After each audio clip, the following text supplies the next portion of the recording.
ನೋಡ್ತಿದ್ದೀವಲ್ವ. ಕಳೆದ ವಾರ ಒಂದು ಅಂಶವನ್ನು ಸ್ಟಾರ್ಟ್ ಮಾಡಿದ್ವಿ. ಏನು? ಹಣದ ಆಸೆ ಅನ್ನುವಂತಹದ್ದು.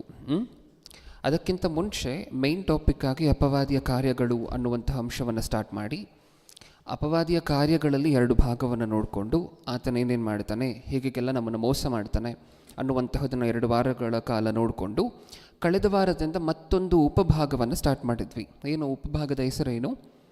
ಹಣದ ಆಸೆ.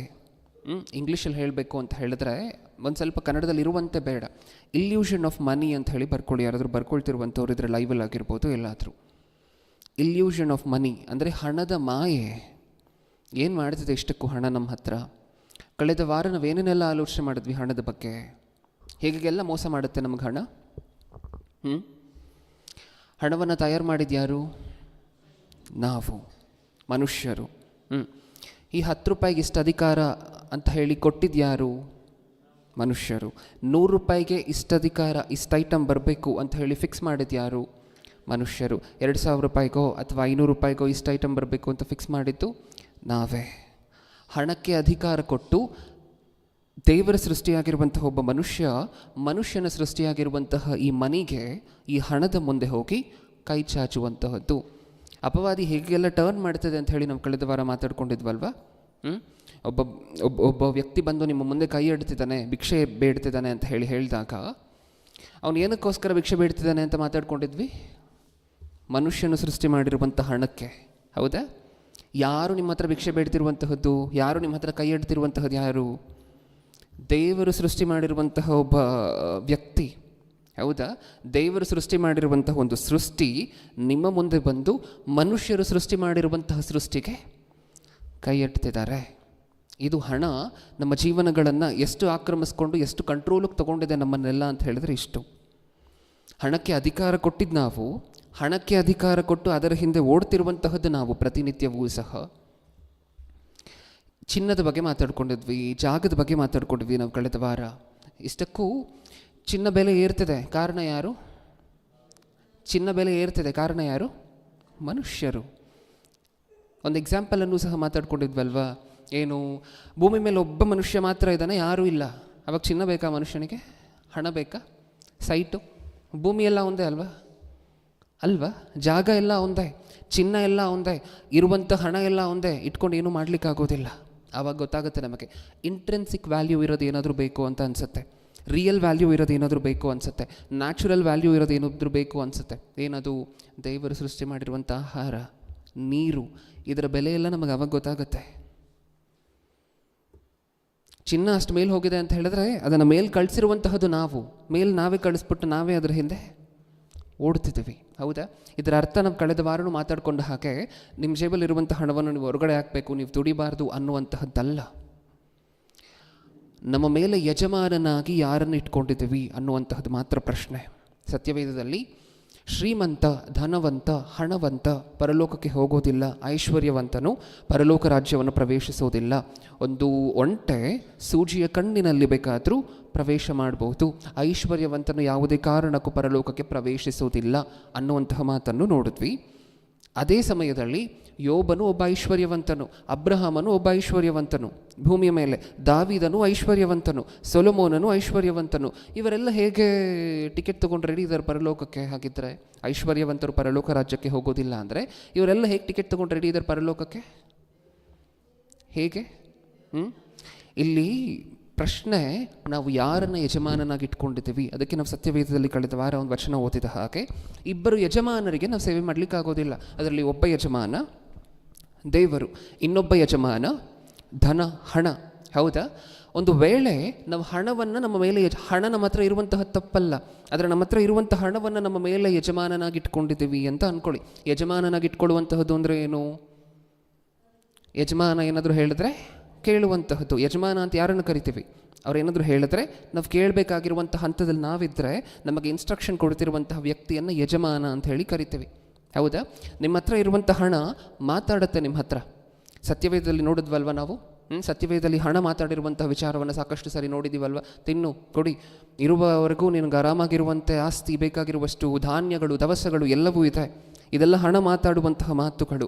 ಒಂದು ವೇಳೆ ಈ ಮಾತುಗಳಿಗೆ ನಾವು ಬೆಲೆ ಕೊಟ್ಟು ಈ ಮಾತುಗಳನ್ನು, ನಮ್ಮ ಹಣ ನಮ್ಮ ಹತ್ರ ಹೇಳ್ತಿರುವಂತಹ ಮಾತನ್ನು ನಾವು ಕೇಳ್ತಿದ್ದೀವಿ ಅಂತ ಹೇಳಿದ್ರೆ, ನಮ್ಮ ಮೇಲೆ ಯಾರಿದ್ದಾರೆ ಯಜಮಾನರಾಗಿ? ಹಣ. ಇಲ್ಲ, ದೇವರು ಸತ್ಯವೇದದಲ್ಲಿ ಏನು ಬರೆಸಿದಾರೋ ಆ ಮಾತುಗಳನ್ನು ನಾವು ಕೇಳಿ ಹಣವನ್ನು ದೇವರು ಹೇಗೆ ಹೇಳ್ಕೊಟ್ಟಿದ್ದಾರೋ ಆ ಕಾರ್ಯಗಳಿಗೆ ಉಪಯೋಗ ಮಾಡ್ಕೊಳ್ತಿದ್ವಿ ಅಂತ ಅಂದ್ಕೊಳ್ಳಿ. ಯಾರಿದ್ದಾರೆ ನಮ್ಮ ಮೇಲೆ ಯಜಮಾನರಾಗಿ? ದೇವರು. ಹಣಕ್ಕೆ, ನಿಮ್ಮ ಹಣಕ್ಕೆ ನೀವು ಯಜಮಾನ, ನಿಮಗೆ ದೇವರು ಯಜಮಾನ. ಹಿಂಗಿರಬೇಕು ವ್ಯವಸ್ಥೆ ಅಲ್ವಾ? ನಮ್ಮ ಜೀವನದಲ್ಲಿ ಹೆಂಗಾಗೋಗಿದೆ ವಿಚಿತ್ರವಾಗಿ, ನಮ್ಮ ಮೇಲಿರುವಂಥ ಹಣ ನಮಗೆ ಯಜಮಾನ, ನಾವು ಅದಕ್ಕೆ ಗುಲಾಮ. ಇನ್ನು ದೇವ್ರಿಗೆಲ್ಲಿದೆ ಜಾಗ? ಹೌದಾ? ಇದಿಷ್ಟು ಸಹ ನಾವು ಕಳೆದ ವಾರ ಮಾತಾಡ್ಕೊಂಡಿದ್ವಿ. ನಮ್ಮ ಜೀವನಗಳಲ್ಲೂ ಹಣ ನಮ್ಮ ಹತ್ರನೂ ಮಾತಾಡುತ್ತೆ. ಹೇಗೆಲ್ಲ ಮಾತಾಡುತ್ತೆ? ಒಂದು ಒಳ್ಳೆ ಕೆಲಸ ಮಾಡಬೇಕು, ಯಾರೋ ಒಬ್ರು ಊಟಕ್ಕಿಲ್ಲದೆ ಇದ್ದಾರೆ, ಅವ್ರಿಗೆ 100 ರೂಪೀಸ್ ಕೊಡಬೇಕು. ಆ 100 ರೂಪೀಸ್ ಕೊಡೋಷ್ಟರಲ್ಲಿ ಮನಸ್ಸು ಏನು ಹೇಳ್ತಿರುತ್ತೆ ನಮ್ಮ ಹತ್ರ? ಏನು ಕೊಡಬೇಕು? ಬಿರಿಯಾನಿ ತಿನ್ಬೋದಲ್ವ ನೀನು, ಇನ್ನೊಂದು 100 ರೂಪಾಯಿ ಇದಕ್ಕೆ ಜೋಡಿಸಿದ್ರೆ ಅಂತ ಇರುತ್ತೆ. ವೇಸ್ಟ್ ಏನಕ್ಕೆ ಮಾಡ್ತೀಯಾ? ನಿನ್ನ ಸ್ವಂತಕ್ಕೆ, ನಿಮ್ಮ ಮನೆಗೋಸ್ಕರ ಏನಾದರೂ ಒಂದು ಐಟಮ್ ಬರುತ್ತಲ್ಲ, ಉಪಯೋಗ ಮಾಡ್ಕೊಳ್ಬೋದಲ್ವ? ಒಂದು ಮೀಟಿಂಗ್ ಆರ್ಗನೈಸ್ ಮಾಡುವುದಕ್ಕಿಂತ ಮುಂಚೆ ಮನಸ್ಸು ಏನು ಹೇಳ್ತಿರುತ್ತೆ? 50,000 ರೂಪಾಯಿ ಖರ್ಚಾಗುತ್ತೆ, ಅಥವಾ 10,000 ರೂಪಾಯಿ ಖರ್ಚಾಗುತ್ತೆ, ಅಥವಾ ಕೊಡ್ತಿದ್ದೀವಿ ಅಂತ ಅಂದ್ಕೊಳ್ಳಿ. ಸಭೆಗೋ, ಮೀಟಿಂಗೋ, ಸೆಮಿನಾರ್ಗೋ ಕೊಡ್ತಿದ್ದೀವಿ ಅಂತ ಅಂದ್ಕೊಳ್ಳಿ. ಮನಸ್ಸು ಏನು ಹೇಳುತ್ತೆ ನಮ್ಮ ಹತ್ರ? ಹಣ ಏನಂತ ಮಾತಾಡಿಸುತ್ತೆ? ಏನಕ್ಕಾದರೂ ಆಗುತ್ತಲ್ವಾ? ಈ ಏನಕ್ಕಾದರೂ ಆಗುತ್ತಲ್ವಾ, ಯಾಕೆ ವೇಸ್ಟ್ ಮಾಡ್ತೀರಾ ಅನ್ನುವಂತಹ ಮಾತು ಸತ್ಯವೇದದಲ್ಲಿ ಎಲ್ಲೋ ನಮ್ಮ ಕಣ್ಣಕ್ಕೆ, ನಮ್ಮ ನೆನಪಿಗೆ ಬರ್ತಾ ಇರಬೇಕಲ್ವ? ಎಲ್ಲಿ ಹೇಳಿ? ಈ ಹಣ ಏನಕ್ಕಾದರೂ ಆಗುತ್ತಲ್ವಾ ಅನ್ನುವಂತಹದ್ದು ಎಲ್ಲಿ ನಮಗೆ ನೆನಪು ಬರ್ತಿದೆ?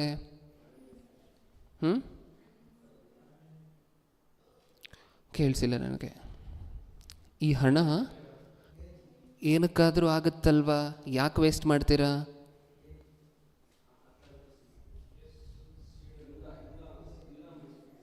ಯಾರು ಹೇಳಿದರು? ಯೂದ. ಆ ಬೆಲೆಯುಳ್ಳಂತಹ ತೈಲವನ್ನು ತೊಗೊಂಡು ಬಂದ ಯೇಸು ಕ್ರಿಸ್ತರ ತಲೆ ಮೇಲೆ, ಪಾದದ ಮೇಲೆ ಸುರಿಬೇಕಾದ್ರೆ ಯೂದನ ಬಾಯಿಂದ ಬಂದಂತಹ ಮಾತೇನು? ಹಣ ಏನಕ್ಕೆ ವೇಸ್ಟ್ ಮಾಡ್ತೀರಾ? ಅಷ್ಟೊಂದು ಮೌಲ್ಯವನ್ನು ಏನಕ್ಕೆ ವೇಸ್ಟ್ ಮಾಡ್ತೀರಾ? ಇದು ಏನಕ್ಕಾದರೂ ಆಗುತ್ತಲ್ವಾ, ಬಡವರಿಗೆ ಕೊಡ್ಬೋದಲ್ವಾ? ಅಂದರೆ ಒಂದು ಒಳ್ಳೆ ಕೆಲಸ ಮಾಡಬೇಕಾದ್ರೆ ಹಣ ಮಾತಾಡಿಸುವಂತಹ ಮಾತು ನಮ್ಮೆಲ್ಲರ ಜೀವನದಲ್ಲೂ ಹೀಗೆ. ಇದು ಏನಕ್ಕಾದರೂ ಆಗುತ್ತಲ್ವಾ?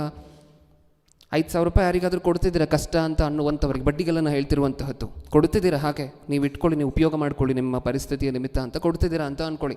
ನಿಮ್ಮ ಹಣ ನಿಮ್ಮ ಹತ್ರ ಏನು ಹೇಳುತ್ತೆ? ನೀನು ಏನಕ್ಕೆ ನನ್ನನ್ನು ಅವನ ಕೈಯಲ್ಲಿ ಕೊಡ್ತೀಯಾ? ನೀನು ಉಪಯೋಗ ಮಾಡ್ಕೋ, ನನ್ನನ್ನು ನೀನು ಉಪಯೋಗ ಮಾಡ್ಕೋ. ನಮ್ಮ ಮೇಲೆ ಯಾರಿದ್ದಾರೆ ಯಜಮಾನರಾಗಿ? ಹಣ. ಒಂದು ವೇಳೆ ನಾವು ಅದರ ಮಾತನ್ನು ಕೇಳಿದ್ರೆ ಸೇಮ್ ನಮಗೆ ನೆನಪು ಬಂದ್ಬಿಡ್ಬೇಕು, ಯೂದ ನನ್ನಲ್ಲೇ ಇದ್ದಾನೆ ಅಂತ ಆ ಸಮಯದಲ್ಲಿ. ಯಾಕೆಂದರೆ ಸೇಮ್ ಇದೇ ಮಾತಲ್ವ ಯೂದನ ಬಾಯಿಂದ ಬಂದಂತಹದ್ದು.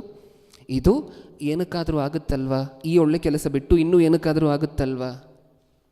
ಈ ಮಾತು ನಮ್ಮ ಮನಸ್ಸಿಗೆ ಬಂದರೆ ಹಣ ನಮ್ಮ ಜೊತೆ ಮಾತಾಡುತ್ತದೆ. ಯೂದನ ಜಾಗದಲ್ಲಿ ನಾನಿದ್ದೀನಿ. ಇವಾಗ ಏನು ಮಾಡ್ತೀನಿ? ಈ ಹಣ ಹೇಳ್ತಿರುವಂತಹ ಒಂದು ಮಾತನ್ನು ಆಕ್ಸೆಪ್ಟ್ ಮಾಡ್ತೀನ, ರಿಜೆಕ್ಟ್ ಮಾಡ್ತೀನ? ಆಕ್ಸೆಪ್ಟ್ ಮಾಡಿದ್ರೆ ನಮ್ಮ ಮೇಲೆ ಹಣ ಯಜಮಾನನಾಗಿದೆ, ರಿಜೆಕ್ಟ್ ಮಾಡಿದ್ರೆ ದೇವರು ನಮ್ಮ ಮೇಲೆ ಯಜಮಾನರಾಗಿರ್ತಾರೆ. ಅದು ಆ ಮಾತಿಗೆ ಅರ್ಥ. ನಾವು ಕಳೆದ ವಾರ ಓದಂತಹ ಮಾತಿಗೆ, ಇಬ್ಬರು ಯಜಮಾನರಿಗೆ ಸೇವೆ ಮಾಡುವಂತಹದ್ದು ಅಸಾಧ್ಯ. ಹಣದ ಮಾತನ್ನು ಕೇಳಿದ್ರೆ ದೇವರನ್ನು ತಿರಸ್ಕರಿಸ್ತೀವಿ, ದೇವರ ಮಾತನ್ನು ಕೇಳಿದ್ರೆ ಹಣವನ್ನು ತಿರಸ್ಕರಿಸಿ ನಿಮ್ಮ ಕಾಲು ಕೆಳಗಿಟ್ಕೊಂಡು ನೀವು ಅದಕ್ಕೆ ಯಜಮಾನರಾಗಿ ಹಣವನ್ನು ಯಾವುದಕ್ಕೆ ಬೇಕೋ ಅದಕ್ಕೆ ಸರಿಯಾಗಿ ಉಪಯೋಗ ಮಾಡ್ಕೊಳ್ತೀರ. ಹೌದಾ? ಇದಿಷ್ಟೂ ಸಹ ನಾವು ಕಳೆದ ವಾರ ಆಲೋಚನೆ ಮಾಡಿದಂತಹ ಮಾಹಿತಿ. ಇನ್ನು ಈ ಎರಡನೇ ಭಾಗದಲ್ಲಿ ಏನು ಆಲೋಚನೆ ಮಾಡಲಿಕ್ಕೆ ಹೊರಟಿದ್ದೀವಿ? ಹಣ ಅಂದ ತಕ್ಷಣ, ಐಶ್ವರ್ಯ ಅಂದ ತಕ್ಷಣ ಯಾವ ಗ್ರಂಥವನ್ನು ಓದಿದ್ರೆ ಹಣದ ಬಗ್ಗೆ ಮ್ಯಾಕ್ಸಿಮಮ್ ಇನ್ಫಾರ್ಮೇಷನ್ ಸಿಕ್ಕುತ್ತೆ ಅಂತ ನಮಗನ್ಸುತ್ತೆ ಸತ್ಯವೇದದಲ್ಲಿ? ಪ್ರಸಂಗಿ. ಯಾರೋ ಹೇಳಿದರು ಪ್ರಸಂಗಿ. Very good. ಹೌದಲ್ವಾ? ಭೂಮಿಯ ಮೇಲೆ ಯಾರೂ ಸಹ ಕನಸು ಕಾಣದೇ ಆಗದೇ ಇರುವಷ್ಟು ಹಣವನ್ನು ಮಾಡಿದಂತಹ ಸೊಲೊಮೋನನು ಒಂದು ಗ್ರಂಥವನ್ನು ಬರೀತಾರೆ. ಆ ಗ್ರಂಥ ಪ್ರಸಂಗಿ. ಅವರು ಬರೆದಿರುವಂತಹ ಗ್ರಂಥಗಳಲ್ಲಿ ಒಂದು ಗ್ರಂಥ ಪ್ರಸಂಗಿಯಲ್ಲಿ 90% ಇರುವಂತಹದ್ದೆಲ್ಲವೂ ಸಹ ಹಣದ ಇಲ್ಯೂಷನ್, ಹಣದ ಇಮ್ಯಾಜಿನರಿ ನೋಷನನ್ನು ತೋರಿಸುವಂತಹ ಮಾತುಗಳೇ. ಹಣ ಒಂದು ಇಮ್ಯಾಜಿನೇಷನ್, ಹಣ ಅನ್ನುವಂತಹದ್ದು ಒಂದು ಇಲ್ಯೂಷನ್ ಅಂತ ಹೇಳಿ ನಾವು ಕಳೆದ ವಾರ ಮಾತಾಡ್ಕೊಂಡ್ವಲ್ವ? ಒಬ್ಬ ಮನುಷ್ಯನಿಗೆ ಮಾನಸಿಕ ರೋಗ ಇದ್ದರೆ ಅಲ್ಲಿ ಯಾರೂ ಇರೋದಿಲ್ಲ, ಯಾರೋ ಇದ್ದಾರೆ ಅಂತ ಹೇಳಿ ಊಹಿಸ್ಕೊಳ್ತಿರ್ತಾನೆ. ಹೌದಾ? ಆ ಸ್ಥಳದಲ್ಲಿ ಯಾರೂ ಇರೋದಿಲ್ಲ, ಆದರೂ ಅಲ್ಲಿ ಯಾರೋ ಇದ್ದಾರೆ, ನನ್ನನ್ನು ಯಾರೋ ಹೊಡೆಯೋಕ್ಕೆ ಬರ್ತಿದ್ದಾರೆ ಅಂತ ಊಹಿಸ್ಕೊಳ್ತಿರ್ತಾನೆ. ಅವರನ್ನು ಮಾನಸಿಕ ಅಸ್ವಸ್ಥರು ಅಂತ ಹೇಳಿ ಕರಿತೀವಿ ನಾವು. ನಿಜಾನ? ಈ ಹಣ ಹೇಗೆ ಇಲ್ಯೂಷನನ್ನು ಕ್ರಿಯೇಟ್ ಮಾಡುತ್ತೆ ಅನ್ನುವಂಥದ್ದು ನಮಗೆ ಗೊತ್ತಾಗಬೇಕಂದ್ರೆ ಪ್ರಸಂಗಿ ಗ್ರಂಥದಲ್ಲಿರುವಂತಹ ಮಾತುಗಳನ್ನು ಓದಬೇಕು. ನೋಡೋಣ. ಕೆಲವು ವಚನಗಳನ್ನು ಓದೋಣ. ಮನೆಗೆ ಹೋದ ನಂತರ ಪೂರ್ತಿಯಾಗಿ ಗ್ರಂಥವನ್ನು ಓದುವಂತಹ ಪ್ರಯತ್ನವನ್ನು ಮಾಡೋಣ. ಪ್ರಸಂಗಿ ಗ್ರಂಥ 5ನೇ ಅಧ್ಯಾಯ, ಪ್ರಸಂಗಿ ಗ್ರಂಥ 5ನೇ ಅಧ್ಯಾಯ 11ನೇ ವಚನ. ಸೊತ್ತು ಹೆಚ್ಚಿದ್ದರೆ ಅನುಭವಿಸುವವರ ಸಂಖ್ಯೆಯೂ ಹೆಚ್ಚುವುದು, ಅದನ್ನು ಕಣ್ಣಿಂದ ನೋಡುವುದೇ ಹೊರತು ಯಜಮಾನನಿಗೆ ಇನ್ನಾವ ಲಾಭವೂ ಇಲ್ಲ. ದುಡಿಯುವವನ ಸ್ವಲ್ಪವೇ. ಸಾಕು. ಸೊತ್ತು ಹೆಚ್ಚಿದರೆ ಅನುಭವಿಸುವವರ ಸಂಖ್ಯೆಯೂ ಹೆಚ್ಚುವುದು. ಫಸ್ಟ್ ಪಾಯಿಂಟ್ ಏನಂತೆ? ಸೊತ್ತು ಜಾಸ್ತಿ ಆದರೆ, ನಮ್ಮ ಹತ್ರ ಇರುವಂಥ ಹಣ ಜಾಸ್ತಿ ಆದರೆ ಅದನ್ನು ಅನುಭವಿಸುವಂಥವರ ಸಂಖ್ಯೆ ಏನಾಗುತ್ತೆ? ಜಾಸ್ತಿ ಆಗುತ್ತೆ. ಯಾಕೆ?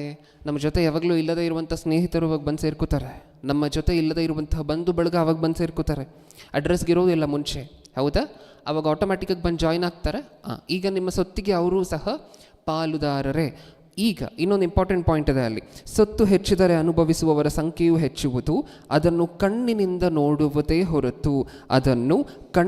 ನೋಡುವುದೇ ಹೊರತು ಯಜಮಾನನಿಗೆ ಇನ್ಯಾವ ಲಾಭವೂ ಇಲ್ಲ.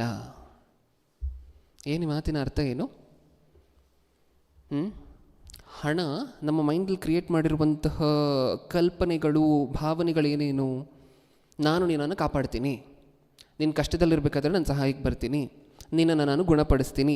ಹಣ ನಮ್ಮ ಹತ್ರ ಮಾತಾಡುವಂತಹ ಮಾತುಗಳು ಇವೆಲ್ಲ ಏನು? ನಾನು ನಿನ್ನನ್ನು ಕಾಪಾಡ್ತೀನಿ, ನಿನ್ನ ಕಷ್ಟದಲ್ಲಿರಬೇಕಾದ್ರೆ ನಾನು ನಿನ್ನನ್ನು ಮೇಲೆತ್ತೀನಿ, ನಿನಗೆ ಯಾವ ರೋಗ ಬಂದರೂ ನಿನ್ನನ್ನು ನಾನು ಸ್ವಸ್ಥ ಮಾಡ್ತೀನಿ, ನೀನು ಸಾಯುವಂಥ ಹಂತದಲ್ಲಿದ್ದರೂ ಸಹ ನಾನು ನಿನ್ನನ್ನು ಕಾಪಾಡ್ಕೊಳ್ತೀನಿ, ಯಾವುದೇ ವೈದ್ಯಕೀಯ ಚಿಕಿತ್ಸೆಯನ್ನು ನೀನು ಬೇಕಾದರೂ ತೊಗೊಬಹುದು, ನೀನು ಹೊಟ್ಟೆ ತುಂಬಿಸ್ತೀನಿ. ಇನ್ನೇನೇನು ಮಾತಾಡುತ್ತೆ ಹಣ ನಮ್ಮ ಹತ್ರ? ಇನ್ನೂ ಏನೇನು ಬರುತ್ತೆ ನಮ್ಮ ಮನಸ್ಸಿಗೆ ಹಣದ ಬಗ್ಗೆ? ನಿನಗೇನು ಕಷ್ಟನೇ ಬರುವುದಿಲ್ಲ, ನಿನ್ನ ಸುತ್ತಲೂ ಸಹ ಕೋಟೆಯಾಗಿ ಬೇಲಿಯಾಗಿ ಇರ್ತೀನಿ, ನಿನಗೆ ಆಶ್ರಯವಾಗಿರ್ತೀನಿ, ನಿನಗೆ ದುರ್ಗವಾಗಿರ್ತೀನಿ. ಇದೆಲ್ಲ ಯಾರು ಹೇಳಿದಂತಹ ಮಾತು ಅಂತ ನೀವು ಹೇಳಿ? ಹಣ. ಇದನ್ನು ಹಣಕ್ಕೂ ಮುಂಚೆ ಯಾರು ಹೇಳಿದಂತಹ ಮಾತಿವೆಲ್ಲವೂ ಸಹ ದೇವರು. ನಿನಗೆ ನಾನು ಆಶ್ರಯ, ನಿನಗೆ ನಾನು ದುರ್ಗ, ನಿನಗೆ ನಾನು ಕೋಟೆ, ಮುಪ್ಪಿನಲ್ಲೂ ನಿನ್ನ ಕೈ ಬಿಡೋದಿಲ್ಲ, ನಿನ್ನ ಜೊತೆನೇ ಇರ್ತೀನಿ, ಯಾವಾಗಲೂ ನಿನ್ನ ಹತ್ರನೇ ಇರ್ತೀನಿ, ನೀನು ಕಾಪಾಡ್ಕೊಳ್ತೀನಿ, ನೀನು ಬೆಂಕಿಯಲ್ಲಿ ಹೋದರೂ ನೀನು ಸುಟ್ಟೋಗೋದಿಲ್ಲ, ನೀನು ನದಿಯಲ್ಲಿ ಹೋದರೂ ನೀನು ಮುಳುಗೋಗೋದಿಲ್ಲ. ಇದೆಲ್ಲ ಯಾರು ಹೇಳಿದಂತಹ ಮಾತು? ದೇವರು. ಈಗ ದೇವರ ಸ್ಥಾನದಲ್ಲಿ ಯಾರು ಬಂದು ಕೂತಿ ಮಾತನ್ನು ಹೇಳ್ತಿದ್ದಾರೆ? ಹಣ. ದೇವರು ಹೇಳಿದ್ದು ರಿಯಲ್ ಆದರೆ, ಈಗ ಹಣ ಹೇಳ್ತಿರುವಂತಹದ್ದು ಇಮ್ಯಾಜಿನರಿ. ಒಂದೊಂದು ಪಾಯಿಂಟಾಗಿ ಬ್ರೇಕ್ ಡೌನ್ ಮಾಡಬೇಕು ಅಂತ ಹೇಳಿದ್ರೆ ನೀವು ಯೋಚನೆ ಮಾಡಿ. ನಿಜನಾ? ಹಣ ಹೇಳಿದಂತಹ ಮಾತು ನಿಜನಾ? ನಿನ್ನನ್ನು ನಾನು ರಕ್ಷಿಸ್ತೀನಿ, ನಿನ್ನನ್ನು ನಾನು ಕಾಪಾಡ್ತೀನಿ, ನಿನಗೆ ಯಾವ ರೋಗ ಬಂದರೂ ಸಹ ಅದರಿಂದ ನಾನು ಪಾರು ಮಾಡ್ತೀನಿ, ಇದು ನಿಜನಾ? ಹೇಳಿ ನೀವು ಒಂದ್ಸಾರಿ. ನಿಜನಾ? ಹಣ ಇದ್ದರೆ ಕಾಪಾಡಬಹುದು ಅನ್ನೋ ಹಂಗಿದ್ದಿದ್ದರೆ ಅಲೆಕ್ಸಾಂಡರ್ ಏನಕ್ಕೆ ಸತ್ತೋಗ್ಬೇಕಿತ್ತು? ಸ್ಟೀವ್ ಜಾಬ್ಸ್, ಆ್ಯಪಲ್ ಅಂತ ಮಾತಾಡ್ಕೊಳ್ತೀವಲ್ವಾ, ಕಾಸ್ಟ್ಲಿಯೆಸ್ಟ್ ಫೋನ್ ಅಂತ ಹೇಳಿ, ಈ ಕಂಪನಿಯ ವ್ಯವಸ್ಥಾಪಕರು, ನಿರ್ಮಾಣಕರು ಏನಕ್ಕೋಸ್ಕರ ಮರಣ ಹೊಂದಬೇಕಿತ್ತು? ಮಾರಣಾಂತಕರ ರೋಗದಿಂದ. ಏನಕ್ಕೋಸ್ಕರ? ಎಷ್ಟು ಜನ ರೋಗಗಳು ಬಂದು, ಎಷ್ಟು ಜನ ಶ್ರೀಮಂತರು ರೋಗಗಳು ಬಂದು ಕಾಯಿಲೆಗಳು ಬಂದು ತಮ್ಮ ಕಾಯಿಲೆಗಳಿಂದ ಹೊರಗಡೆ ಬರದೆ ಎಷ್ಟು ಜನ ಮರಣ ಹೊಂದಿದ್ದಾರೆ ನಮಗೆ ಗೊತ್ತಲ್ವಾ? ಮೈಕಲ್ ಜಾಕ್ಸನ್ ಏನಾಗಿ ಹೋದರು? ಯಾವುದೋ ಒಂದು ಕಾಯಿಲೆ, ಶರೀರಕ್ಕೆ ಸಂಬಂಧಪಟ್ಟಂತಹ ಯಾವುದೋ ಒಂದು ಡಿಸೇಬಿಲಿಟಿ, ಅದರಿಂದನೇ ಅಲ್ವಾ ಹೋಗಿತ್ತು? ಇವ್ರ ಹತ್ರ ಹಣ ಇರಲಿಲ್ಲ ಅಂತ ಹೋದ್ರ ಇವರು? ಹಣ ಇರಲಿಲ್ಲ ಅಂತ ಹೋದ್ರ ಇವರೆಲ್ಲರೂ ಸಹ? ಹಣ ಇತ್ತು. ಹಣ ಇವರು ಬದುಕಿರ್ಬೇಕಾದ್ರೂ ಇವ್ರ ಹತ್ರ ಏನು ಹೇಳಿರುತ್ತೆ? ನಾನು ನಿನ್ನನ್ನು ಸ್ವಸ್ಥ ಮಾಡ್ತೀನಿ, ಐ ವಿಲ್ ಹೀಲ್ ಯು ಅಂತ ಹೇಳಿರುತ್ತಾ? ಸೇವ್ ಯು ಅಂತ ಹೇಳಿರುತ್ತಾ? ಲವ್ ಯು ಅಂತ ಹೇಳಿರುತ್ತಾ? ಯಾವಾಗಲೂ ನಿನ್ನ ಜೊತೆ ಬರ್ತೀನಿ. ಕಣ್ಣು ಮುಚ್ಚಬೇಕಾದ್ರೆ ಒಂದ್ಸರಿ ನಿಮ್ಮ ಹಣದ ಜೊತೆ ನೀವು ಮಾತಾಡಿ. ಮರಣದ ಮುಂಚೆ ನೀವೆಷ್ಟು ಹಣವನ್ನು ಮಾಡಿಟ್ಟಿದ್ದೀರೋ ಈ ಭೂಮಿಯ ಮೇಲೆ, ಆ ಹಣದ ಜೊತೆ ಒಂದ್ಸರಿ ಮಾತಾಡಿ. ನೀನು ಬರ್ತೀಯಾ ನನ್ನ ಜೊತೆ ಅಂತ ಕೇಳಿ. ಏನನ್ನತ್ತೆ? ನಾನು ಬರಲ್ಲ, ನೀ ಹೋಗ್ಬಿಡ್ಬಾ, ಟಾಟಾ ಅನ್ನತ್ತೆ. ಹೌದಾ ಇಲ್ವಾ? ಹೌದಾ? ಯಾವಾಗಲೂ ನಿನ್ನ ಜೊತೆ ಇರ್ತೀನಿ ಅಂತೂ ಮರಣ ಹೊಂದಬೇಕಾದ್ರೆ ನಮ್ಮ ಜೊತೆ ಬರ್ತಾ ಇಲ್ಲ. ನೀನು ಹೊಟ್ಟೆ ತುಂಬಿಸುವಂತಹ ನಾನೇ ಅಂತ ಅಂತೂ ಶ್ರೀಮಂತರು ಸರಿಯಾಗಿ ಊಟ ಮಾಡ್ತಿಲ್ಲ, ಗೊತ್ತಾ ನಮಗೆ? ಯಾವತ್ತಾದರೂ ಶ್ರೀಮಂತರ ಪ್ಲೇಟ್ ನೋಡಿದ್ದೀವ? ಕಷ್ಟಪಟ್ಟು ವ್ಯವಸಾಯ ಮಾಡುವಂಥವರು ಅಥವಾ ಬೇರೆ ಬೇರೆ ಫಿಸಿಕಲ್ ವರ್ಕ್ ಇರುತ್ತಲ್ವ, ಆ ಲೇಬರ್ಗಳು ಒಂದು ಸಾರಿ ಊಟ ಮಾಡುವಂತಹದನ್ನು ನೋಡಿ ತಟ್ಟೆ ತುಂಬ ಅನ್ನ ಹಾಕ್ಕೊಂಡು ಒಂದು ಸರಿ ಪೂರ್ತಿಯಾಗಿ ಅದನ್ನು ತಿಂದು ಇನ್ನೊಂದು ಸರಿ ತಟ್ಟೆ ತುಂಬ ಅನ್ನ ಹಾಕ್ಕೊಂಡು ಮತ್ತೊಂದು ಸರಿ ತಿಂದು ಇನ್ನೊಂದು ಸರಿ ಅರ್ಧ ತಟ್ಟೆ ಅನ್ನ ತಿಂತಾರೆ. ಗೊತ್ತಾ ನಮಗೆ? ಗೊತ್ತಾ? ಯಾವತ್ತಾದರೂ ಹಣ ಇರುವಂಥವ್ರು ಊಟ ಮಾಡುವಂಥ ಊಟವನ್ನು ನೋಡಿದ್ದೀವ ನಾವು? ಇಲ್ಲಿ 2 ತರಕಾರಿ, ಇಷ್ಟೇ 2 ಸ್ಪೂನ್ ಅನ್ನ, ಈ ಕಡೆ ಒಂದಿಷ್ಟು ಏನೋ ಸಬ್ಜಿನೋ ಏನೋ ಪಲ್ಯನೋ ಏನೋ ಮಾಡಿ ಹಾಕ್ಕೊಂಡಿರ್ತಾರೆ. ಇದು ಅವರು ಊಟ ಮಾಡುವಂಥ ಶೈಲಿ. ಆದರೆ ನಮಗೆ ಗೊತ್ತಿಲ್ಲದೆ ನಾವು ಓಡ್ತಿದ್ವಿ. ನಾನು ಮತ್ತೆ ಸ್ಟ್ರೆಸ್ ಮಾಡ್ತಿದ್ದೀನಿ. ಇದರ ಅರ್ಥ, ಈ ಸಂದೇಶದ ಅರ್ಥ ನಿಮ್ಮ ಹತ್ರ ಇರುವಂಥ ಹಣವನ್ನೆಲ್ಲ ನೀವು ಎಸೆದು ಬಿಡಬೇಕು, ರಸ್ತೆಯಲ್ಲಿ ಬಿಸಾಡಬೇಕು ಅನ್ನುವಂಥದ್ದಲ್ಲ, ನೀವು ಸಂಪಾದನೆ ಮಾಡಬಾರ್ದು ಅನ್ನುವಂತಹದ್ದು ಅಲ್ಲ. ಹಣವನ್ನು ನಮ್ಮ ಜೀವನದಲ್ಲಿ ಯಾವ ಸ್ಥಾನದಲ್ಲಿ ಇಟ್ಕೊಂಡಿದ್ದೀವಿ? ಹಣದಿಂದಲೇ ಎಲ್ಲವೂ ಅಂತ ಅಂದ್ಕೊಂಡಿದ್ದೀವ? ಅದು ಪ್ರಶ್ನೆ. ಅದು ನಮಗೆ ಗೊತ್ತಿಲ್ಲದೆ ಓಡ್ತಿದ್ದೀವಿ ಹಣದ ಹಿಂದೆ. ಎಲ್ಲದಕ್ಕೂ ಬೆಲೆ ಜಾಸ್ತಿ ಮಾಡುವಂತಹದ್ದು ನಾವೇ. ಇಷ್ಟಕ್ಕೂ 2,000 ರೂಪಾಯಿ ನೋಟ್ಗೆ 2,000 ರೂಪಾಯಿ ವ್ಯಾಲ್ಯೂ ಕೊಟ್ಟಿದ್ದು ನಾವೇ. ಮತ್ತು ಆ ನೋಟ್ಗೋಸ್ಕರನೇ ಓಡ್ತಿರ್ತೇವೆ. ಅದು ನಮ್ಮ ಜೀವನದಲ್ಲಿ ಮಾಡ್ತಿರುವಂತಹ ಮೋಸ ಇದೆಲ್ಲವೂ ಸಹ. ಚಿನ್ನಕ್ಕೆ 14,000-13,000 ರೂಪಾಯಿ ರೇಟ್ ಕೊಟ್ಟಿದ್ದು ನಾವೇ, ಅದರ ಹಿಂದೆ ಓಡ್ತಿದ್ದೇವೆ. ಮೋಸ, ಅದು ನಮ್ಮ ಜೀವನದಲ್ಲಿ ಮಾಡ್ತಿರುವಂತಹ ಮೋಸ, ಇಲ್ಯೂಷನ್. ಬದುಕಿಸುತ್ತಾ ಕೇಳಿ ಒಂದು ಸಾರಿ, ನಿಮ್ಮ ಹತ್ರ ಇರುವಂಥ ಚಿನ್ನವನ್ನೆಲ್ಲ ಮುಂದೆ ತೊಗೊಂಡು ಬಂದಿಟ್ಟು ನೀನು ನನ್ನ ಬದುಕಿಸ್ತೀಯ ನಾನು ಹೋಗಬೇಕಾದ್ರೆ ಅಂತ ಒಂದು ಮಾತನ್ನು ಕೇಳಿ. ನಿಮ್ಮ ಹತ್ರ ಹೇಳುತ್ತೆ, ನನಗೆ ಆ ಯೋಗ್ಯತೆ ಇಲ್ಲ, ನೀ ಯೋಗ್ಯತೆ ಕೊಟ್ಟವು ನೀನೇ ಅಂತ. ನಿಜ ಹೇಳಬೇಕು ಅಂದರೆ ಹಣ, ನೆನ್ನೆ ನಾವು ಗೂಗಲ್ ಮೀಟಲ್ಲಿ ಮಾತಾಡಿಕೊಂಡು ಹಾಗೆ, ಹಣ ನಮಗೆ ದೇವರು ಆಗಿರಬಾರ್ದು. ಅದರ ಅಪವಾದಿ ಯಾವ ಹಂತದಲ್ಲಿ ಕೂರಿಸದೆ ಗೊತ್ತಾ? ಹಣವನ್ನು ದೇವರ ಹಂತದಲ್ಲಿ. ನಾನು ನಿನಗೆ ಕೋಟೆ, ದುರ್ಗ, ಆಶ್ರಯ, ನಿನ್ನನ್ನು ರಕ್ಷಿಸ್ತೀನಿ, ಕಾಪಾಡ್ತೀನಿ, ನಿನ್ನ ಜೊತೆ ಇರ್ತೀನಿ, ಇದೆಲ್ಲ ದೇವರು ಹೇಳಿದಂತಹ ಮಾತು. ಹಣ ಹೇಳ್ತಿದೆ ಇವತ್ತು. ಯಾರನ್ನಾದರೂ ಗೊತ್ತಿಲ್ಲದೆ ಇರುವಂಥವ್ರನ್ನ ಹೊರಗಡೆ ಸಮಾಜದಲ್ಲಿ ಕೇಳಿ, ಹಣ ಇದ್ದರೆ ಏನು ಮಾಡ್ತೀರಾ ಬ್ರದರ್ ಅಂತ ಕೇಳಿ, ಏನೇನೋ ಮಾಡ್ಬೋದು ಬ್ರದರ್ ಅಂತ ಈ ಲಿಸ್ಟನ್ನು ಕೊಡ್ತಾರೆ ನಿಮಗೆ. ಇದೆಲ್ಲ ದೇವರು ಹೇಳಿರುವಂತಹ ಮಾತುಗಳು. ಅಪವಾದಿ ಟ್ವಿಸ್ಟ್ ಮಾಡಿ ಟರ್ನ್ ಮಾಡಿಬಿಟ್ಟಿದೆ. ಪ್ರಾರಂಭದಿಂದಲೂ ಸಹ ಅಪವಾದಿಯ ಕಾರ್ಯಗಳು ಅನ್ನುವಂಥ ಈ ಅಂಶದಲ್ಲಿ ನಾವು ಮಾತಾಡಿಕೊಂಡು ಬಂದ ಹಾಗೆ, ಯಾವತ್ತೂ ಸಹ ಅಪವಾದಿ ದೇವರನ್ನು ಆರಾಧಿಸಬೇಡಿ ಅಂತ ಹೇಳೋದಿಲ್ಲ ಡೈರೆಕ್ಟಾಗಿ. ಏನು ಮಾಡುತ್ತೆ? ಕಾನ್ಸಂಟ್ರೇಷನನ್ನು ಸ್ವಲ್ಪ ತಿರುಗಿಸ್ಬಿಡುತ್ತೆ ಅಷ್ಟೇ. ದೇವರನ್ನು ಆರಾಧಿಸಬೇಡಿ ಅಂತ ಯಾವತ್ತೂ ಹೇಳೋದಿಲ್ಲ. ಆದರೆ ದೇವರ ಕಡೆಯಿಂದ ಡಿವಿಯೇಟ್ ಆಗೋದಕ್ಕೆ ಏನು ಬೇಕೋ ಆ ವ್ಯವಸ್ಥೆಯನ್ನೆಲ್ಲ ಮಾಡಿಟ್ಬಿಡುತ್ತೆ. ಇವತ್ತು ದೇವರ ಸ್ಥಾನದಲ್ಲಿ ವಿಗ್ರಹವಾಗಿ ಯಾರು ಕೂತಿದ್ದಾರೆ ನಮ್ಮ ಜೀವನಗಳಲ್ಲಿ, ಮನಸ್ಸುಗಳಲ್ಲಿ? ಹಣ, ಚಿನ್ನ, ಆಸ್ತಿ, ಐಶ್ವರ್ಯ, ಸಂಪತ್ತು. ನಾವು ಎಷ್ಟು ಯೋಚನೆ ಮಾಡ್ತೀವಲ್ವ, ಹೆಚ್ಚು ಮಾಡಬೇಕು ಅಂತ ಹಣದ ಬಗ್ಗೆ. ಇವಾಗ ವಚನ ಓದಿದ್ವಲ್ವ, ಹಣ ಯಾವ ಕೆಲಸಕ್ಕೆ ಬರುತ್ತಂತೆ ಆ ವಚನವನ್ನು ಇನ್ನೊಂದು ಸಾರಿ ಓದೋಣ. ಸೆಕೆಂಡ್ ಪಾರ್ಟ್ ಓದೋಣ. ಈಗ ಓದಂತಹ ವಚನದಲ್ಲಿ 5:11 ಸೆಕೆಂಡ್ ಪಾರ್ಟ್. ಅದನ್ನು ಕಣ್ಣಿನಿಂದ ನೋಡುವುದೇ ಹೊರತು ಯಜಮಾನನಿಗೆ ಇನ್ಯಾವ ಲಾಭವೂ ಇಲ್ಲ. ನಾವು ಸಂತೋಷ ಪಡುವಂತಹದ್ದು ಯಾವಾಗ ಪ್ರಿಯರೇ? ತುಂಬ ಹೆಚ್ಚಾಗಿ ಸಂತೋಷ ಪಡುವಂತಹದ್ದು ಯಾವಾಗ? ನಿಮ್ಮ ಬ್ಯಾಂಕ್ ಆ್ಯಪನ್ನು ಓಪನ್ ಮಾಡಿ ಅಥವಾ ನಿಮ್ಮ ಗೂಗಲ್ ಪೇಯನ್ನು ಓಪನ್ ಮಾಡಿ UPI ಪಿನ್ ಹಾಕಿ ಅದರಲ್ಲಿ ಒಂದು 7 ಡಿಜಿಟ್ 8 ಡಿಜಿಟ್ ನಂಬರ್ ಕಾಣಿಸ್ತು ಅಂತ ಅಂದ್ಕೊಳ್ಳಿ. 2 ಕೋಟಿ 3 ಕೋಟಿ ನಿಮ್ಮ ಅಕೌಂಟ್ ಬ್ಯಾಲೆನ್ಸಲ್ಲಿ. ಅದನ್ನು ನೋಡಿದಾಗ ನಮ್ಮ ಸಂತೋಷ ಹೇಗಿರುತ್ತೆ ಒಂದು ಸಾರಿ ಊಹೆ ಮಾಡಿ ನೋಡಿ. 2 ಕೋಟಿ ನನ್ನ ಅಕೌಂಟಲ್ಲಿ, ಇದು ನಂದೇನ ಅಕೌಂಟು? ಹಾರ್ತಿರ್ತೀರ, ತೇಲ್ತಿರ್ತೀರ, ಹೌದಾ? ನೆನ್ಪಿಟ್ಕೊಳ್ಳಿ, ಸತ್ಯವೇದ ಹೇಳ್ತಿದೆ ಇವತ್ತು ಆ 2 ಕೋಟಿ ರೂಪಾಯಿ ನೋಡುವುದಕ್ಕೆ ಬಿಟ್ಟರೆ ಗೂಗಲ್ ಪೇ ಸ್ಕ್ರೀನಲ್ಲಿ ನೋಡುವುದಕ್ಕೆ ಬಿಟ್ಟರೆ ಬೇರೆ ಯಾವ ಕೆಲಸಕ್ಕೂ ಬರುವುದಿಲ್ಲ. ಅದೇ ಮಾತಿನ ಅರ್ಥ. ಇನ್ನೊಂದು ಸರಿ ಓದೋಣ ಈ ಮಾತನ್ನು, ಅದೇ ಮಾತು, ಆ ಪಾಠನ ಮಾತ್ರ ಓದೋಣ.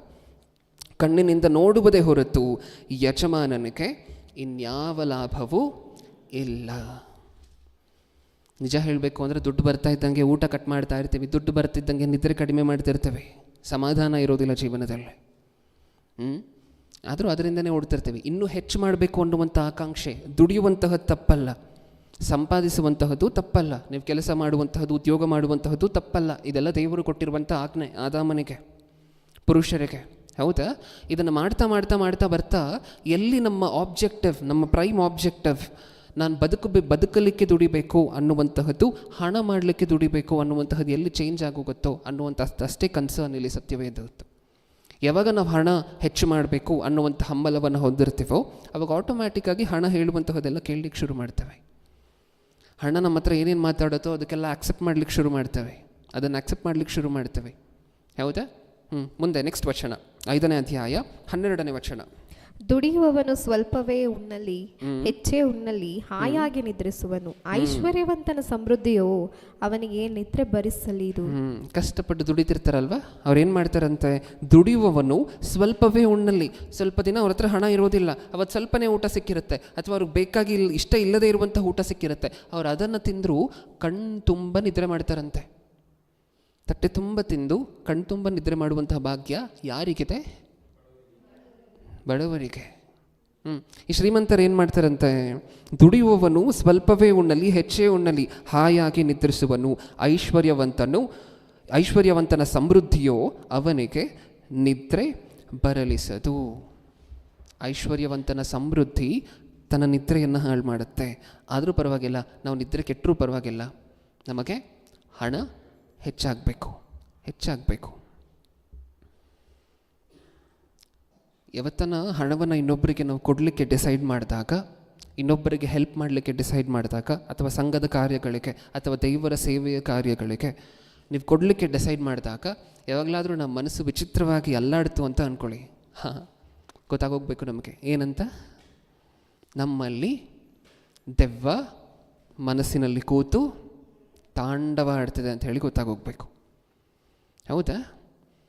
ನಾವು ಕೊಡುವಂತಹದ್ದು ಎಷ್ಟು ಇಷ್ಟಕ್ಕೂ, ನೀವು ಯಾರಿಗೋ ಕಷ್ಟದಲ್ಲಿದ್ದಾರೆ, ಹಾಸ್ಪಿಟಲಲ್ಲಿದ್ದಾರೆ, ಒಬ್ಬ ವಿಶ್ವಾಸಿನೇ ಅಂತ ಅಂದ್ಕೊಳ್ಳಿ, ಅವ್ರ ಕೈಯಲ್ಲಿ ಏನೋ ಇಡ್ತಿದ್ದೀರ, ಹಾಸ್ಪಿಟ್ಲ್ ಖರ್ಚಿಗೆ ಅದಕ್ಕೆ ಇದಕ್ಕೆ, ಅಥವಾ ಸಂಘಕ್ಕೆ ತೊಗೊಂಡ್ಬಂದು ಸೆಮಿನಾರ್ಗೂ ಏನಕ್ಕೆ ಕೊಡ್ತಿದ್ದೀರ. ಕೊಡುವಂತಹದ್ದು ಎಷ್ಟು? 5,000ನ, 10,000ನ, 2,000ನ, 1,000ನ? ಅದು ಕೊಡುವುದಕ್ಕೆ ನಮ್ಮ ಮನಸ್ಸು ಅಲ್ಲಾಡಿ ಉಲ್ಟಾ ಹಾಕಿ ಅದಾಗಿ ಇದಾಗಿ ಆಗ್ತಿದೆ ಅಂತ ಹೇಳಿದ್ರೆ ಅದು ಕ್ಲಿಯರ್ ಇಂಡಿಕೇಶನ್ ಅಲ್ವಾ? ಹಣ ನಮ್ಮ ಹತ್ರ ಏನೋ ಮೋಡಿ ಮಾಡ್ತಿದೆ, ಮಾಯ ಮಾಡ್ತಿದೆ ಅನ್ನುವುದಕ್ಕೆ ಕ್ಲಿಯರ್ ಇಂಡಿಕೇಶನ್ ಅಲ್ವಾ? ನಮ್ಮ ಮನಸ್ಸು ಹೆಂಗಿರುತ್ತೆ ಗೊತ್ತಾ? ಒಂದು ವೇಳೆ ನಾವು ಹಣವನ್ನು ಯಜಮಾನನಾಗಿ ಇಟ್ಕೊಂಡಿದ್ದೀವಿ ಅಂದರೆ, ಒಂದು ವೇಳೆ ನಾವು ಯಾರಿಗಾದರೂ 5,000 ರೂಪಾಯಿ ಸಹಾಯ ಮಾಡ್ತಿದ್ದೀವಿ ಅಥವಾ ಸಂಘಕ್ಕೆ ತೊಗೊಂಡು ಬಂದು ಕೊಡ್ತಿದ್ದೀವಿ ಅಂತ ಹೇಳಿದಾಗ, ಈ 5,000 ರೂಪಾಯಿಗೆ ಇನ್ನೊಂದು 5,000 ಸೇರಿಸಿದ್ರೆ 10,000 ಆಗುತ್ತೆ, ರೌಂಡ್ ಫಿಗರ್. ಹೋಗಲಿ, ಈ 10,000 ಆದ ನಂತರ ಮತ್ತೇನಾದರೂ ಕೊಡ್ತೀವ ತೊಗೊಂಬಂದು? ಅವಾಗೇನಾದರೂ ಹೆಲ್ಪ್ ಮಾಡ್ತೀವ? ಅವಾಗೇನಾಗುತ್ತೆ, ಈ 10,000ಕ್ಕೆ ಇನ್ನೊಂದು 10,000 ಸೇರಿದ್ರೆ ರೌಂಡ್ ಫಿಗರ್ 20,000. 45,000 ಆದರೆ ಇದಕ್ಕೆ ಹೇಗಾದರೂ ಮಾಡಿ ಇನ್ನೊಂದು 55,000 ಸೇರಿಸಿದ್ರೆ 1,00,000. ಹೌದಾ? ಇದು ಯಾವಾಗ ಆಟ ಆಡುವಂತಹದ್ದು ನಿಲ್ಲಿಸುತ್ತೆ ನಮ್ಮ ಹತ್ರ ಹೇಳಿ? ಈ ಹಣ ನಮ್ಮ ಹತ್ರ ಆಟ ಆಡುವಂತಹದ್ದನ್ನು ಯಾವಾಗ ನಿಲ್ಲಿಸುತ್ತೆ? ಯಾವತ್ತು ಇದಕ್ಕೆ ಅಂತ್ಯ ಯಾವುದು ಹೇಳಿ? 1 ಕೋಟಿ ಆದಮೇಲೆ ನಿಲ್ಲಿಸುತ್ತಾ?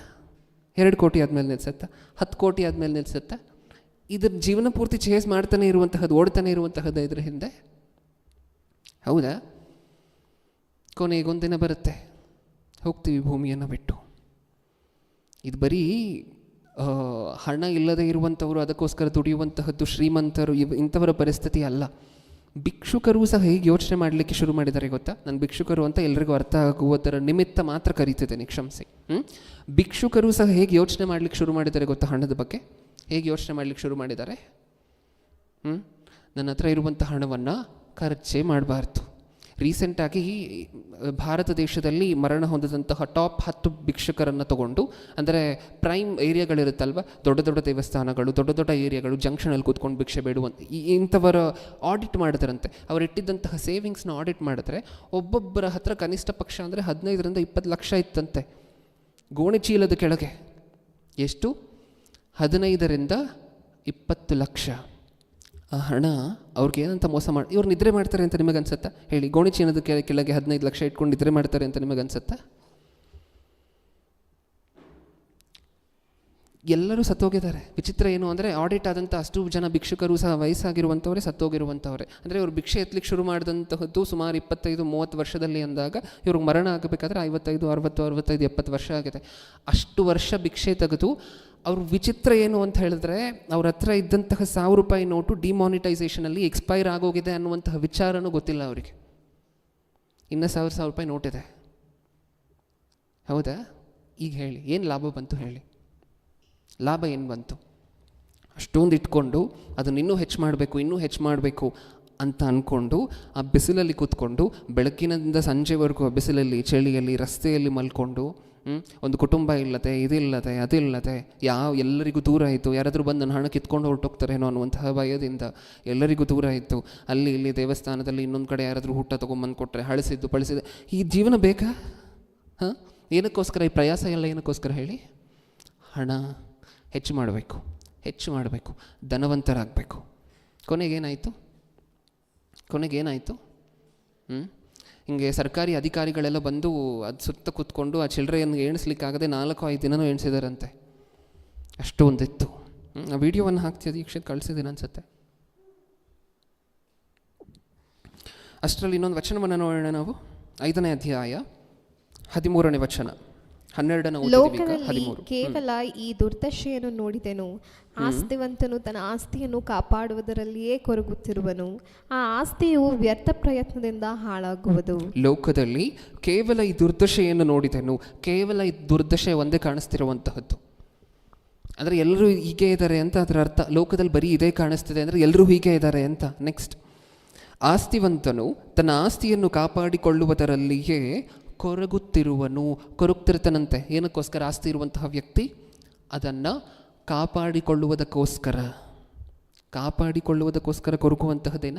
ಹಾಂ, ಅದಕ್ಕೆ ನಿದ್ರೆ ಬರೋದಿಲ್ವ ರಾತ್ರಿ? ಹೌದು. ವಿಚಿತ್ರ ಅಲ್ವಾ? ವಿಪರಿಹಾಸ್ಯ. ಇಷ್ಟಕ್ಕೂ ನಾವು ಯಾವುದರಿಂದ ಓಡ್ತಿದ್ದೀವೋ ಅದು ನೀವೇ ಅಲ್ವಾ ಮಾಡಿತ್ತು, ಅದು ನೀವೇ ಅಲ್ವಾ ಸೃಷ್ಟಿ ಮಾಡಿತ್ತು, ಅದನ್ನು ಪ್ರಿಂಟ್ ಮಾಡಿದ ಮನುಷ್ಯರೇ ಅಲ್ವಾ, ಆ ಕಾಯಿನನ್ನು ಮುದ್ರಿಸಿದ ಮನುಷ್ಯರೇ ಅಲ್ವಾ, ಮತ್ತು ಅದರ ಹಿಂದೆ ಇಷ್ಟೊಂದು ಮೋಜ. ಸಾಕಷ್ಟು ಮತ್ತಿನ ಪದಾರ್ಥಗಳಿದೆ ಈ ಪ್ರಪಂಚದಲ್ಲಿ. ಮದ್ಯಪಾನ, ಏನಕ್ಕೋಸ್ಕರ ಮದ್ಯಪಾನ ಮಾಡ್ತಾರೆ ಜನ? ಮತ್ತಿಗೋಸ್ಕರ, ಹೌದಾ? ಧೂಮಪಾನ, ಏನಕ್ಕೋಸ್ಕರ ಸ್ಮೋಕ್ ಮಾಡ್ತಾರೆ ಜನ? ಸೇಮ್ ಅದಕ್ಕೆ ಅಲ್ವಾ? ಟಿ ವಿ ನೋಡುವಂತಹದ್ದು ಅಥವಾ ಇನ್ನೊಂದನ್ನು ಮಾಡುವಂತಹದ್ದು, ಇನ್ನೊಂದು ಡ್ರಗ್ಸ್ಗೆ ಅಡಿಕ್ಟ್ ಆಗುವಂತಹದ್ದು, ಇದನ್ನೆಲ್ಲ ಏನಕ್ಕೋಸ್ಕರ ಮಾಡ್ತಾರೆ ಜನ? ಅವರು ಸಿಕ್ಕುವಂತಹ ಮೆಂಟಲ್ ಸ್ಯಾಟಿಸ್ಫ್ಯಾಕ್ಷನ್ ನಿಮಿತ್ತ. ಡೋಪಮೈನ್, ಎಂಡೋಕ್ರೊನಾಲಜಿ ಸಿಸ್ಟಮ್ ನಮ್ಮ ಬಾಡಿಯಲ್ಲಿ ಒಂದು ರೀತಿಯಾಗಿರುವಂಥ ಹಾರ್ಮೋನ್ಸ್ ರಿಲೀಸ್ ಮಾಡಿ ನಮಗೆ ಖುಷಿ, ಸಂತೋಷ ಸಿಕ್ಕುವಂತೆ ಮಾಡ್ತಾ ಇರುತ್ತೆ ಇದೆಲ್ಲ ಮಾಡ್ತಿರ್ಬೇಕಾದ್ರೆ, ಹೌದಾ? ಈಗ ನೀವು ಹೇಳಿ, ಹಣ ಮಾಡುವಂತಹದ್ದು ಇದಕ್ಕೆ ಸಮಾನವಾಗಿರುವಂತಹದ್ದು ಹೌದಾ ಅಲ್ವಾ? ಹಣ ಮಾಡುವಂತಹದ್ದು ಇದಕ್ಕೆ ಸಮಾನವಾಗಿರುವಂತಹದ್ದೇ, ಹೌದಾ? ಹಣ ಮಾಡುವಂತಹದ್ದು ಅಂದರೆ ಹೆಚ್ಚು ಮಾಡಬೇಕು ಅನ್ನುವಂಥ ಹಂಬಲ ಇದ್ದರೆ ಅದು ಇದಕ್ಕೆ ಸಮಾನವಾಗಿರುವಂತಹದ್ದೇನಾ? ಹೌದಾ? ನಿಜನಾ ಅಲ್ವಾ?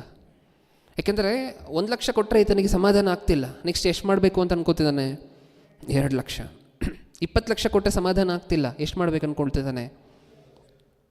ಯಾಕೆ ಕೇಳಿ ಒಂದ್ಸಾರಿ. ಒಬ್ಬ ಧನವಂತನನ್ನು ಕೂರಿಸ್ಕೊಂಡು, ಒಬ್ಬ ಶ್ರೀಮಂತನನ್ನು ಕೂರಿಸ್ಕೊಂಡು ಮಾತಾಡಿ, ಏನಕ್ಕೋಸ್ಕರ ಎಷ್ಟು ಮಾಡಬೇಕು ಅಂದ್ಕೊಳ್ತಿದ್ಯಾ ಅಂತ ಕೇಳಿ. ಏನು ಹೇಳ್ತಾನೆ? ನಾನು ಯಾರ ಮುಂದೆನೂ ಕೈ ಚಾಚುವಂಥ ಅವಶ್ಯಕತೆ ಇಲ್ಲ.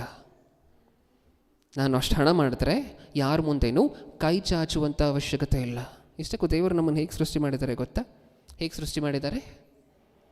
ನಾವು ಒಬ್ಬರ ಮೇಲೆ ಒಬ್ಬರು ಡಿಪೆಂಡೆಂಟ್ ಆಗಿ ಬದುಕಬೇಕು. ಫಸ್ಟ್ ಆಫ್ ಆಲ್ ದೇವರ ಮೇಲೆ ಡಿಪೆಂಡೆಂಟ್ ಆಗಿ ಬದುಕಬೇಕು, ದೇವರನ್ನು ಆಧಾರ ಮಾಡ್ಕೊಂಡು ಬದುಕಬೇಕು. ನಮ್ಮ ಜೀವನದುದ್ದಕ್ಕೂ ಸಹ ಪ್ರತಿ ವಿಷಯದಲ್ಲೂ ದೇವರನ್ನು ಆಧಾರ ಮಾಡ್ಕೊಂಡು ಬದುಕಬೇಕು. ಅದರ ವಿಚಿತ್ರ ಹೇಗಾಗೋಗಿದೆ ಅಂದರೆ, ಪ್ರತಿ ವಿಷಯದಲ್ಲೂ ನಾವು ದುಡ್ಡನ್ನು ಆಧಾರ ಮಾಡ್ಕೊಂಡು ಬದುಕಬೇಕು ಅನ್ನುವಂಥ ಉದ್ದೇಶದಿಂದ ಹೆಚ್ಚು ಮಾಡಬೇಕು ಅನ್ನುವಂಥ ಹಂಬಲವನ್ನು ಹೊಂದಿ ಓಡ್ತಿದ್ದೀವಿ ಅದರ ಹಿಂದೆ. ರೆಡಿನಾ? ನ್ಯೂಸು ವಿಡಿಯೋ ಪ್ಲೇ ಮಾಡಿಬಿಡು. First one.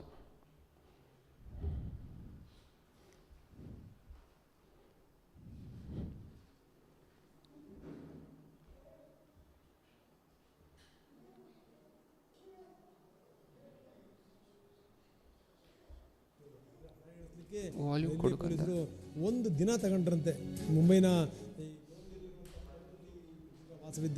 ಮುಂಬೈನ ಲೋಕಲ್ ಟ್ರೈನ್ನಲ್ಲಿ ಈತ ಭಿಕ್ಷೆ ಬೇಡ್ತಾ ಇದ್ದ. ಈತನ ಹೆಸರು ಬರ್ಬಿಚಂದ್ ಪನ್ನಾರಾಮ್ಜಿ ಆಜಾದ್. ಮೊನ್ನೆ ಮುಂಬೈನಲ್ಲಿ ಟ್ರೈನ್ ಹರಿದು ಈತ ಸಾವನ್ನಪ್ಪಿದ. ಭಿಕ್ಷುಕ ಬರ್ಬಿಚಂದ್ ಪನ್ನಾರಾಮ್ಜಿ ಆಜಾದ್ಗೆ 82 ವರ್ಷ ವಯಸ್ಸಾಗಿತ್ತು. ರೈಲ್ವೆ ಟ್ರ್ಯಾಕ್ ಬಳಿಯೇ ಇದ್ದಂಥ ಭಿಕ್ಷುಕನ ಗುಡಿಸಲನ್ನು ಪೊಲೀಸರು ಪತ್ತೆ ಹಚ್ಚಿದರು. ಭಿಕ್ಷುಕನ ಸಾವಿನ ಬಳಿಕ ಆತನ ಮನೆಗೆ ಪೊಲೀಸರು ತೆರಳಿದರು. ಈ ಸಂದರ್ಭದಲ್ಲಿ ಒಂದಿಷ್ಟು ಮಹತ್ವದ ದಾಖಲೆಗಳು ಪತ್ತೆಯಾಯಿತು. Bank passbook, pan card, Aadhaar card, senior citizen card, ಹೀಗೆ ಹಲವಾರು ದಾಖಲೆಗಳನ್ನು ಈ ಭಿಕ್ಷುಕ ಇಟ್ಕೊಂಡಿದ್ದ. ಮುಂಬೈ ಖಾಸಗಿ ಬ್ಯಾಂಕ್ನಲ್ಲಿ FD ಮಾಡಿದ್ದಂಥ ದಾಖಲೆಗಳು ಕೂಡ ಪತ್ತೆ ಆಯಿತು. 8,77,000 ರೂಪಾಯಿಯನ್ನು ಈತ FD ಮಾಡಿದ್ದ. ತಿಳ್ಕೊಳ್ಳಿ ಎಷ್ಟರ ಮಟ್ಟಿಗೆ ಒಂದು ದುಡಿದಿರ್ಬೋದು ಅಂತ.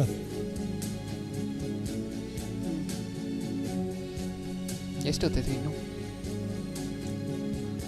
11:40. ಓಕೆ, ತೆಗೆದುಬಿಡಿಯಪ್ಪ ಸಾಕು. ಇದೊಂದು ಎಕ್ಸಾಂಪಲ್ ಮಾತ್ರ. ನಾವು ಪ್ರತಿನಿತ್ಯಲೂ ನೋಡ್ತಿರುವಂತಹ ನ್ಯೂಸ್ಗಳೇ ಇವೆಲ್ಲವೂ ಸಹ. ಹೌದಾ? ತೋರಿಸ್ತಿರ್ತಾರೆ ನಮಗೆ. ಏನು ತೋರಿಸ್ತಿರ್ತಾರೆ? ಹಿಂಗಾಯಿತು ಅಂತ ತೋರಿಸ್ತಿರ್ತಾರೆ. ನಾವೇನು ಅಂದ್ಕೊಳ್ತಿರ್ತೀವಿ, 11 ಲಕ್ಷ ನನ್ನ ಹತ್ರನೇ ಇದ್ದಿದ್ರೆ ಎಷ್ಟೋ ಚೆನ್ನಾಗಿರ್ತಿತ್ತಲ್ವ ಅಂತ ನಾವು ಅಂದ್ಕೊಳ್ತಿರ್ತೀವಿ. ಹೌದಾ? ಅನ್ಕೋಬೇಕು ಅದನ್ನು ನೋಡಿದಾಗ. ಏನು ಅನ್ಕೋಬೇಕು ಅದನ್ನು ನೋಡಿದಾಗ? ಅನ್ಯಾಯವಾಗಿ ಬಿಟ್ಟು ಹೊರಟೋಗ್ತಿದಾರಲ್ವಾ, ಬಿಟ್ಟು ಹೋಗ್ತಿದಾರಲ್ವಾ. ಅದು ಯಾರೋ ಪಾಪ ಮನೇಲಿ ಸೇವ್ ಮಾಡಿ ಇಟ್ಟಿದ್ದಂತೆ 5 ಲಕ್ಷ ರೂಪಾಯಿ ಎಲ್ಲ ಈ ಟರ್ಮೈಟ್ಸ್ ಇರುತ್ತಲ್ವ, ಬಗ್ಸ್, ಹುಳಗಳು ತಿಂದು ಖಾಲಿ ಮಾಡಿಬಿಟ್ಟಿದ್ದಾವೆ. ಸೆಕೆಂಡ್ ವಿಡಿಯೋ ಪ್ಲೇ ಮಾಡು ದೀಕ್ಷಿತ್.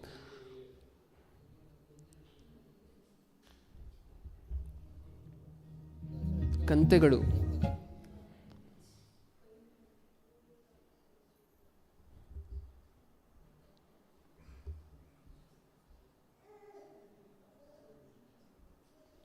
ವಾಲ್ಯೂಮ್ ಕೊಡು.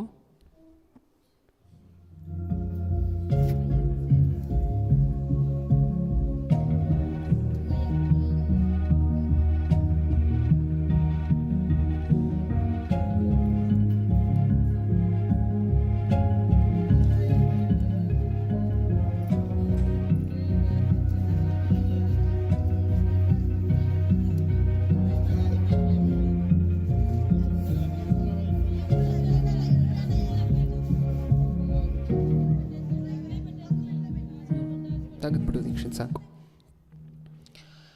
ಏನು ಅರ್ಥ ಆಯಿತು ನಮ್ಗೆ ಇದರಿಂದ ಎಲ್ಲ? ಇದನ್ನು ಹಾಗೆ ನೆನ್ಪಿಟ್ಕೊಳ್ಳಿ. ನೀವು ತೆಗೆದಿಟ್ಕೊಂಡಿರುವಂಥ ಪ್ರಸಂಗಿ ಗ್ರಂಥವನ್ನು ಮುಚ್ಚಬೇಡಿ. ಸತ್ಯವೇದದಲ್ಲಿರುವಂತಹ ನಮ್ಮೆಲ್ಲರಿಗೂ ಗೊತ್ತಿರುವಂತಹ ಮಾತನ್ನು ಒಂದು ಸರಿ ಓದೋಣ. ಮತ್ತಾಯನು ಬರೆದ ಸುವಾರ್ತೆ 6ನೇ ಅಧ್ಯಾಯ 19ನೇ ವಚನ. ಆ ಹುಳುಗಳು ತಿಂದಿರುವಂತಹ ದೃಶ್ಯವನ್ನು ಹಾಗೆ ನೆನ್ಪಿಟ್ಕೊಳ್ಳಿ. ಏನು ಹೇಳ್ತದೆ ಮತ್ತಾಯನು ಬರೆದ ಸುವಾರ್ತೆ 6:19?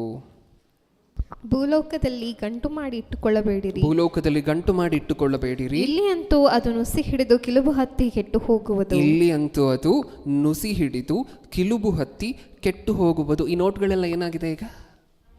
ಕೆಟ್ಟೋಗಿದೆಯಾ? ಹೌದಾ? ಇಷ್ಟ ಬಂದಿರುವಂಥ ಕಡೆ ಎಲ್ಲ ತಿಂದಾಕ್ಬಿಟ್ಟಿದ್ಯಾ ಹುಳುಗಳು ಬಂದು? ನೆಕ್ಸ್ಟ್, ಗಂಟು ಮಾಡಿ ಇಟ್ಟುಕೊಳ್ಳಬೇಡಿರಿ. ಇಲ್ಲಿ ಅಂತೂ ಅದು, ಇಲ್ಲಂತೂ ಅದರ ಅರ್ಥ ಇಲ್ಲಿ ಅಂತೂ ಅದು ಅಂದರೆ ಎನಿವೇಸ್ ಅನ್ನುವಂತಹ ಪದವನ್ನು ಆಗಾಗ ಬಳಕೆ ಮಾಡ್ತಿರ್ತೀವಲ್ವ. ಹೆಂಗಿದ್ರೂ ಇಲ್ಲದು ಕೆಟ್ಟೋಗುತ್ತೆ, ಅದು ಅದರ ಅರ್ಥ. ಇಲ್ಲಿ ಅಂತೂ ಅದು ನುಸಿ ಹಿಡಿದು ಕಿಲುಬು ಹತ್ತಿ ಕೆಟ್ಟು ಹೋಗುವುದು. ಇಲ್ಲಿ ಕಳ್ಳರು ಕನ್ನ ಹೊರೆದು ಕದಿಯುವರು. ಎಲ್ಲಿ ಗಂಟು ಮಾಡಿ ಇಟ್ಕೋಬೇಕಂತೆ? ಎಲ್ಲಿ ಗಂಟು ಮಾಡಿ ಇಟ್ಕೋಬೇಕು? ಪರಲೋಕದಲ್ಲ. ಅಲ್ಲಿ ಇನ್ನೊಂದು ಇಂಪಾರ್ಟೆಂಟ್ ಸೆಂಟೆನ್ಸ್ ಬರ್ಸ್ತದೆ ಅದರ ಕೆಳಗಡೆ. ನಮ್ಮ ಹಣ, ನಮ್ಮ ಗಂಟು ಎಲ್ಲಿರುತ್ತೋ ನಮ್ಮ ಮನಸ್ಸು ಅಲ್ಲೇ ಇರುತ್ತೆ. ಇಲ್ಲಿ ಗಂಟು ಮಾಡಿ ಇಟ್ಕೊಂಡ್ರೆ ಮನಸ್ಸು ಎಲ್ಲಿರುತ್ತೆ? ಇಲ್ಲಿ. ಅಲ್ಲಿ ಗಂಟು ಮಾಡಿ ಇಟ್ಕೊಂಡ್ರೆ ಮನಸ್ಸು ಎಲ್ಲಿರುತ್ತೆ? ಪರಲೋಕದ ಮೇಲೆ. ಹಾಗಾದರೆ ನೀವು ಹೇಳಿ, ಪರಲೋಕದ ಮೇಲೆ ಮನಸ್ಸಿರದೆ ಮನುಷ್ಯರನ್ನು ಮಾಡ್ತಿರುವಂತಹದ್ದು ಏನು? ಭೂಲೋಕದಲ್ಲಿರುವಂತಹ ಗಂಟು. ನಿಜನಾ? ಭೂಮಿ ಮೇಲೆ ಗಂಟು ಮಾಡಿ ಇಟ್ಕೊಂಡಿರೋದಕ್ಕೆ ಮನಸ್ಸೆಲ್ಲ ಇಲ್ಲದೆ, ಪರಲೋಕದಲ್ಲಿ ಗಂಟು ಮಾಡಿ ಇಟ್ಕೊಂಡ್ರೆ ಮನಸ್ಸು ಅಲ್ಲಿರುತ್ತೆ. ಅಲ್ಲಿ ಮನಸ್ಸಿರದೆ ಇಲ್ಲೇ ಮನಸ್ಸಿದೆ ಅಂತ ಹೇಳ್ತಾರೆ. ಅದಕ್ಕೆ ಕಾರಣ ನಮ್ಮ ಹತ್ರ ಇಲ್ಲಿರುವಂತಹ ಗಂಟು, ಅಂದರೆ ನಮ್ಮ ಹತ್ರ ಇಲ್ಲಿರುವಂತಹ ಹಣ. ಈಗ ನೆಕ್ಸ್ಟ್ ಪ್ರಶ್ನೆ ಏನು? ಅಬ್ರಹಾಮನು ಯಾವಾಗಲೂ ಸಹ ಮುಂದೆ ಬರಬೇಕಾಗಿರುವಂತಹ ರಾಜ್ಯದ ನಿಮಿತ್ತ ಎದುರು ನೋಡ್ತಿದ್ರಂತೆ. ಆ ವಚನ ನಮ್ಮೆಲ್ಲರಿಗೂ ಗೊತ್ತಲ್ವ? ಈಗ ನೀವು ಹೇಳಿ, ಯಾವುದಕ್ಕೋಸ್ಕರ ಎದುರು ನೋಡ್ತಿದ್ರು ಅಬ್ರಹಾಮನು? ಪರಲೋಕಕ್ಕೋಸ್ಕರ. ಭೂಮಿ ಮೇಲೆ ಗಂಟು ಇತ್ತ ಇಲ್ವಾ ಅವ್ರ ಹತ್ರ? ಇತ್ತ. ಹಾಗಾದರೆ ಹೇಳಿ, ಭೂಮಿಯ ಮೇಲಿರುವಂತಹ ಗಂಟಿಗಿಂತ ಹೆಚ್ಚಾದ ಗಂಟು ಎಲ್ಲಿತ್ತು ಅವ್ರ ಹತ್ರ? ಅದು ಇಂಪಾರ್ಟೆಂಟ್ ಪಾಯಿಂಟ್. ಹಾಗಾದರೆ ಇಟ್ಕೋಬಾರ್ದ ಬ್ರದರ್ ಗಂಟು ಮಾಡಿ, ಇನ್ನೊಂದು 2 ತಿಂಗಳಲ್ಲಿ ನನ್ನ ಮಗಳ ಮದುವೆ ಇದೆ, ನನ್ನ ಮಗನ ಮದುವೆ ಇದೆ, ಇಟ್ಕೋಬಾರ್ದ? ಎಲ್ಲ ಎಸಗ್ಬೇಡೋಣ ಅಥವಾ ಎಲ್ಲನೂ ತೊಗೊಂಬಂದು ಬಡವ್ರಿಗೆ ಹಂಚ್ಬಿಡೋಣ? ಅದರ ಅರ್ಥ ಏನು? ಇಲ್ಲಿರುವುದಕ್ಕಿಂತ ಗಂಟಿಗಿಂತ ಹೆಚ್ಚಾಗಿ ಎಲ್ಲಿರಬೇಕು ಗಂಟು? ಅಲ್ಲಿರಬೇಕು. ಅಲ್ಲಿರಬೇಕಂದ್ರೆ ಇಲ್ಲಿರುವಂಥ ಗಂಟನ್ನು ಏನು ಮಾಡಿರಬೇಕು? ಸೇವಕರಾಗಿ ನೋಡಿರಬೇಕು. ಒಳ್ಳೆ ಕೆಲಸದ ನಿಮಿತ್ತ ಕೊಡಲಿಕ್ಕೆ ಹಿಂಜರಿಬಾರದು. ಒಬ್ಬ ದೊಡ್ಡ ಬಿಸ್ನೆಸ್ ಮ್ಯಾನ್ ಈ ಪ್ರಪಂಚದಲ್ಲಿ ಒಂದು ಕೋಟ್ ಕೊಡ್ತಾರೆ. ಆ ಕೋಟ್ ಏನು ಗೊತ್ತಾ? ಹಣದ ಮೇಲೆ ನಮಗೆ ಯಾವಾಗ ಕಂಟ್ರೋಲ್ ಇದೆ ಅಂತ ನಮಗೆ ಗೊತ್ತಾಗುತ್ತೆ ಅಂತ ಹೇಳಿದಾಗ ನೀವು ಅದನ್ನು ಇನ್ನೊಬ್ಬರಿಗೆ ಕೊಡಬೇಕು. ನಾವು ಆಗಲೇನೂ ಸಹ ಇದರ ಬಗ್ಗೆ ಮಾತಾಡ್ಕೊಂಡಿದ್ವಿ. ನಾವು ಇನ್ನೊಬ್ಬರಿಗೆ ಅದನ್ನು ಕೊಡಬೇಕಾದ್ರೆ ನಮ್ಮ ಮನಸ್ಸು ಏನೂ ಹೇಳೋದಿಲ್ಲ, ನಮ್ಮ ಮನಸ್ಸು ಕ್ಯೂಚೋದಿಲ್ಲ ಅಂತ ಅಂದ್ಕೊಳ್ಳಿ. ಆವಾಗ ಅದರ ಅರ್ಥ ಏನು? ಹಣದ ಮೇಲೆ ನಮಗೆ ಸಂಪೂರ್ಣ ಕಂಟ್ರೋಲ್ ಇದೆ. ಕೊಡುವುದರಿಂದ ಹಣದ ಮೇಲೆ ನಮಗಿರುವಂತಹ ಕಂಟ್ರೋಲ್ ನಮಗೆ ಗೊತ್ತಾಗುತ್ತೆ. ಅದನ್ನು ನಾವು ಮಾಡಬೇಕಲ್ವ? ನೀವು ಡಿಸೈಡ್ ಮಾಡ್ಕೊಳ್ಳಿ, ಯಾರೂ ನಿಮ್ಮ ಹತ್ರ ಬಂದು ಹೇಳೋದಿಲ್ಲ. ನಿಮಗೆಷ್ಟು ಸ್ಯಾಲ್ರಿ ಬರುತ್ತೋ ಒಂದು ತಿಂಗಳಲ್ಲಿ, ನೀವು ಎಷ್ಟು ದುಡಿತೀರೋ ನಿಮ್ಮ ಬಿಸ್ನೆಸ್ಗಳಿಂದ, ಅದರಲ್ಲಿ ಇಷ್ಟು % ಎತ್ತಿ ಇಡ್ತೀವಿ ಪ್ರತಿ ತಿಂಗಳೂ ಸಹ. ಅಷ್ಟು % ಎತ್ತಿಟ್ಟರೆ ಅದರಿಂದ ಒಳ್ಳೆಯ ಕೆಲಸಗಳು ನಡಿಬೇಕು. ನಾನು 80% ಎತ್ತಿಡಿ 20% ನಿಮಗಾಗುತ್ತೆ ಅಂತ ಹೇಳ್ತಿಲ್ಲ. ನಿಮಗೆ ಎಷ್ಟು ಅನಿಸುತ್ತೋ, ನಿಮಗೆ ಎಷ್ಟು ಕೊಡಲಿಕ್ಕಾಗತ್ತೋ, ನಿಮ್ಮ ಖರ್ಚುಗಳೆಲ್ಲ ಬಿಟ್ಟು ಇದೆಲ್ಲ ಬಿಟ್ಟು ಮಿಕ್ಕಿರುವಂತಹದ್ದು ನಾನು ಇಷ್ಟು ಕೊಡಲಿಕ್ಕಾಗತ್ತೆ, ಮನಸ್ಪೂರ್ವಕವಾಗಿ ಸಂತೋಷವಾಗಿ ಕೊಡಲಿಕ್ಕಾಗತ್ತೆ ಅಂತ ನಿಮಗೆ ಎಷ್ಟು ಅನಿಸುತ್ತೋ ಅಷ್ಟು % ಫಿಕ್ಸ್ ಮಾಡಿ ಅದನ್ನು ಪಕ್ಕಕ್ಕೆತ್ತಿಡಿ ಪ್ರತಿ ಮಂತ್ ಸ್ಯಾಲ್ರಿಯಲ್ಲೂ ಸಹ. ಅದು ಎಲ್ಲಿಗೆ ಹೋಗಬೇಕು? ಒಳ್ಳೆಯ ಕೆಲಸದ ನಿಮಿತ್ತ, ಸೇವೆಯ ನಿಮಿತ್ತ ಹೋಗಬೇಕು, ಸಭೆಯ ನಿಮಿತ್ತ ಹೋಗಬೇಕು, ಸುವಾರ್ತೆಯ ನಿಮಿತ್ತ ಹೋಗಬೇಕು, ಇನ್ನೊಬ್ಬರಿಗೆ ಸಹಾಯ ಮಾಡುವುದರ ನಿಮಿತ್ತ ಹೋಗಬೇಕು, ಬಡವರಿಗೋ ಏನು ಯಾರಿಗೋ ನಿಮ್ಗಿಷ್ಟ ಇರುವಂಥವ್ರಿಗೆ ನೀವು ಊಟ ಹಾಕಿಸುವಂತಹದ್ರ ನಿಮಿತ್ತ ಹೋಗಬೇಕು. ಒಂದು ಯಾರೋ ಒಬ್ಬ ಬಡ ಕುಟುಂಬದಲ್ಲಿದ್ದಾರೆ ಅಂತ ಹೇಳಿದ್ರೆ ಅವರ ಮಕ್ಕಳನ್ನು ಓದಿಸುವಂತಹದ್ರ ಕಡೆ ಹೋಗಬೇಕು. ಮಾಡ್ತೀವ ಈ ಕೆಲಸವನ್ನು? ಮಾಡ್ತೀವ? ಸೌಂಡೇ ಇಲ್ಲ.